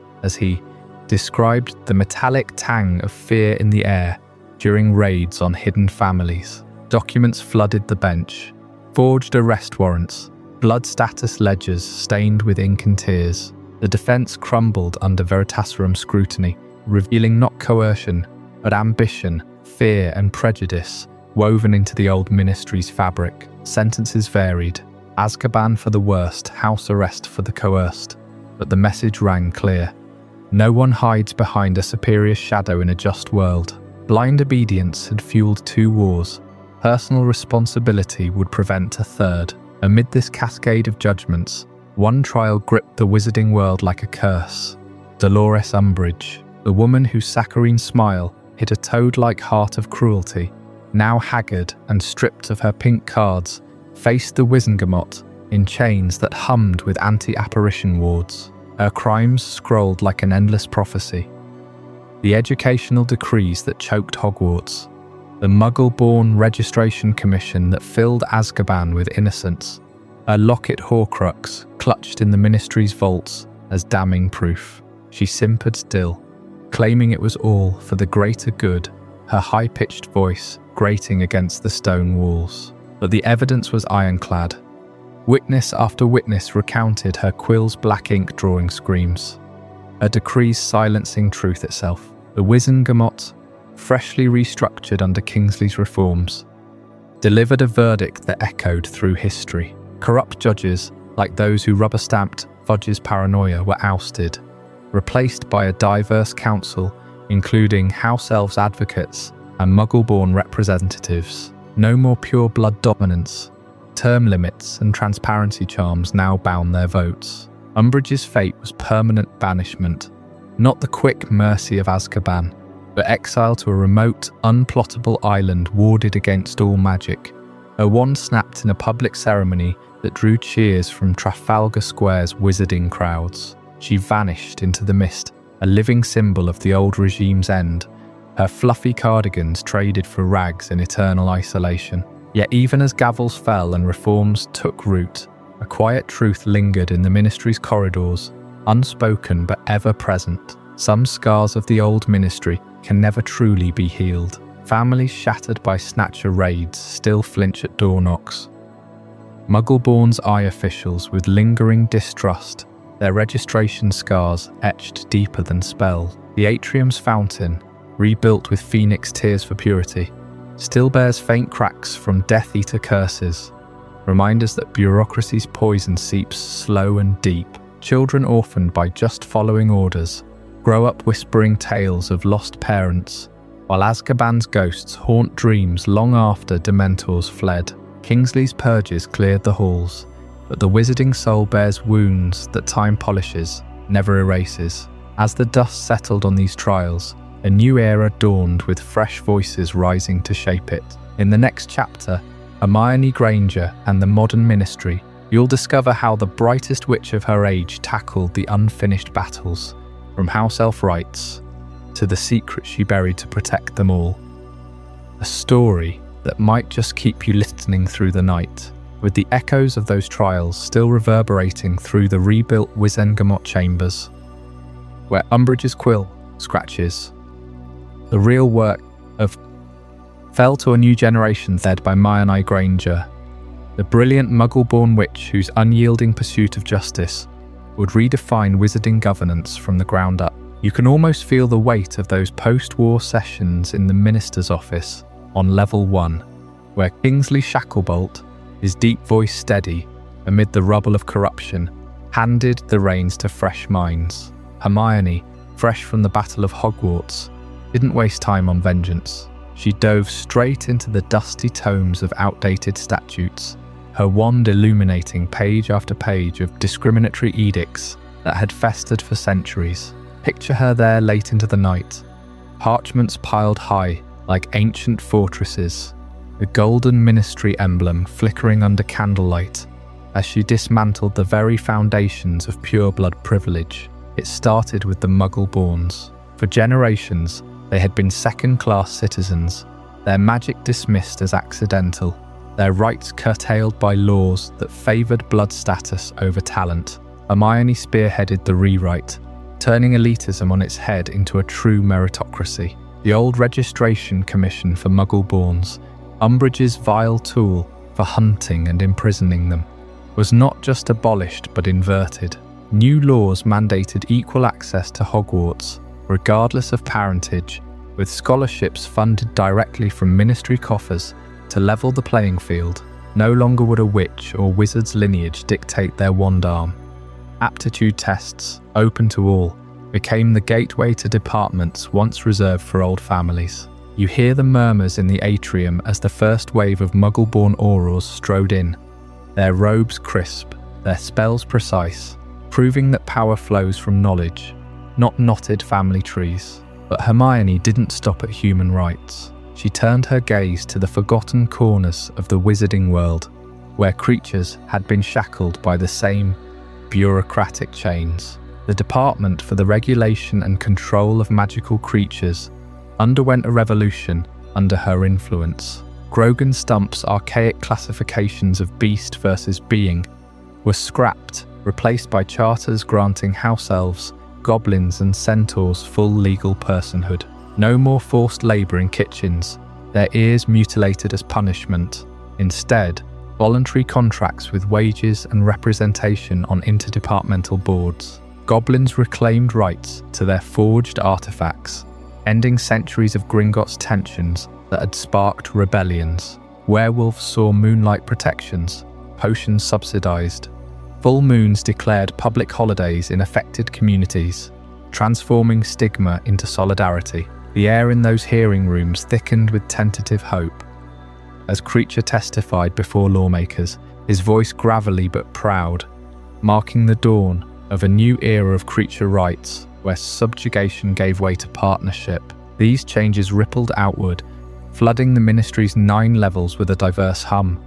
Elves negotiating in the lifts, goblin envoys debating in the Floo Network Authority, Muggle-Born clerks auditing old pure-blood estates for reparations. Kingsley praised her in hushed cabinet meetings, calling it the Granger Accords, a sweeping abolition of pro-pure blood laws that strip titles like Sacred 28 of any legal weight. Marriages, inheritances, even Quidditch team selections opened wide, merit the only metric. The Daily Prophet ran front-page spreads, headlines screaming of a wizarding renaissance, while skeptics in smoky pubs whispered that such rapid upheaval invited chaos. Yet as Hermione rose through the ranks, deputy head of the Department of Magical Law Enforcement, then minister herself in the years that followed, you can't ignore the shadows lingering in those polished corridors, the ministry's halls. Once echoing with Fudge's denials and Thicknesse's puppet strings, gleamed anew under reform. Azkaban's Dementors were banished to the North Sea. Trials broadcast live via enchanted mirrors for transparency. But peel back the reforms, and the structure remains. A labyrinth of departments prone to silos, where ambitious undersecretaries still curry favour with old money, and the Wizengamot's ancient benches old wizards whose families profited from the old regime. Is the ministry truly safe now, or is the potential for corruption baked into its DNA? Those vaulted ceilings have witnessed Gamp's iron-fisted founding in 1707, Rowell's anti-Muggle crusades, Crouch's show trials, each era a fresh coat of paint over the same rotten beams. Hermione's laws are ironclad, but powers wizards know corrupts absolutely. Whispers persist of goblin unrest, simmering beneath the Accords, Muggle-Born initiatives stalled by budget reviews, and Aurors turning blind eyes to elite poachers. The Atrium Fountain, rebuilt higher after the Atrium Battle, still trickles with unspoken doubts. Has meritocracy truly conquered blood, or merely rebranded it? Even as Hermione Granger stands as the modern ministry's architect, fortifying it against the tempests of the past, one question haunts the quiet hours. Can any bureaucracy escape the cycle that birthed it? Join me next for Chapter 28, The Eternal Cycle of Power, where we'll uncover how history's darkest patterns refuse to stay buried, pulling even the brightest reforms back into the abyss. With Hermione Granger's reforms etching meritocracy into the ministry's stone walls, pure blood privileges shattered and creature rights finally etched into law, the wizarding world exhaled a collective breath of hope. Muggle-Borns could now rise without whispers of blood status, trailing them like shadows. House elves glimpsed tentative freedoms, and even centaurs nodded from the forbidden forest's edge. Yet as the ink dried on those new statutes, a deeper pattern emerged, one that stretched back through centuries of enchanted quills and flickering flow flames, revealing not a straight path to perfection, but an eternal cycle of power, rise, rot, rebellion, reform, only to teeter again. Trace it to the very dawn. In 1707, Ulick Gamp stepped into the role of First Minister, forging the Department of Magical Law Enforcement from the chaos of the International Statute of Secrecy. Wizards had just vanished from Muggle sight after centuries of witch hunts and pitchfork mobs, and the ministry rose as their shield, a gleaming atrium of marble and magic promising order. But power, even cloaked in good intentions, hungers. By 1718, Damocles' role seized the helm, on a wave of anti-Muggle fervour, shoving Azkaban's Dementors into service. Despite howls from the International Confederation, he clung to office until censured into resignation. His extremism, the first crack in the facade, a harbinger that authority unchecked twists toward prejudice. Feel the chill of those early failures deepen. With the Goblin rebellions of 1752, ministers Albert Boot and Basil Flack fumbled the response so badly that werewolves swelled the ranks of the uprising, their howls echoing bureaucratic paralysis. Goblins, long simmering under creature classifications that branded them lesser, watched their grievances drown in red tape. Fast forward through Artemisa Lufkin's diplomatic strides in the late 18th century, or Grogan Stump's Beast versus Being decrees in 1811.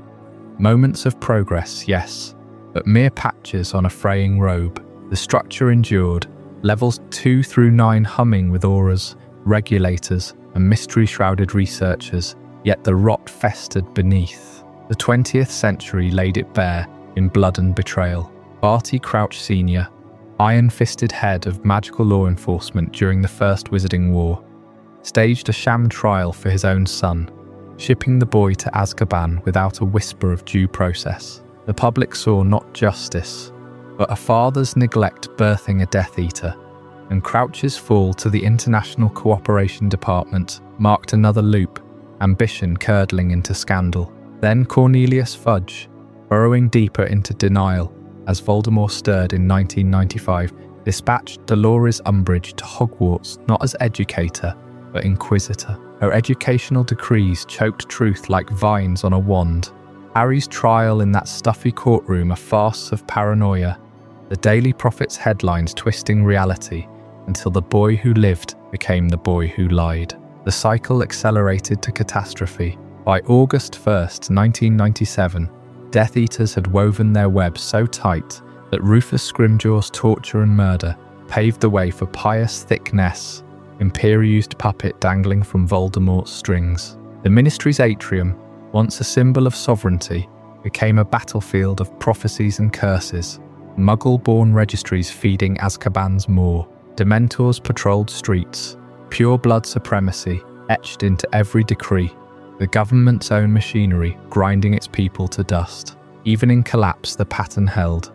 Infiltration from within, denial blinding the Watchmen, power's allure drawing the corrupt like moths to Lumos. Kingsley Shacklebolt shattered the chains post-Hogwarts, purging Imperius officials, banishing Dementors, rebuilding the Wizengamot. Hermione's era followed, laws rewritten in the glow of hard-won victories. But pause amid those triumphs and listen to history's echo. This is why the Ministry of Magic stands as a stark warning about unchecked authority.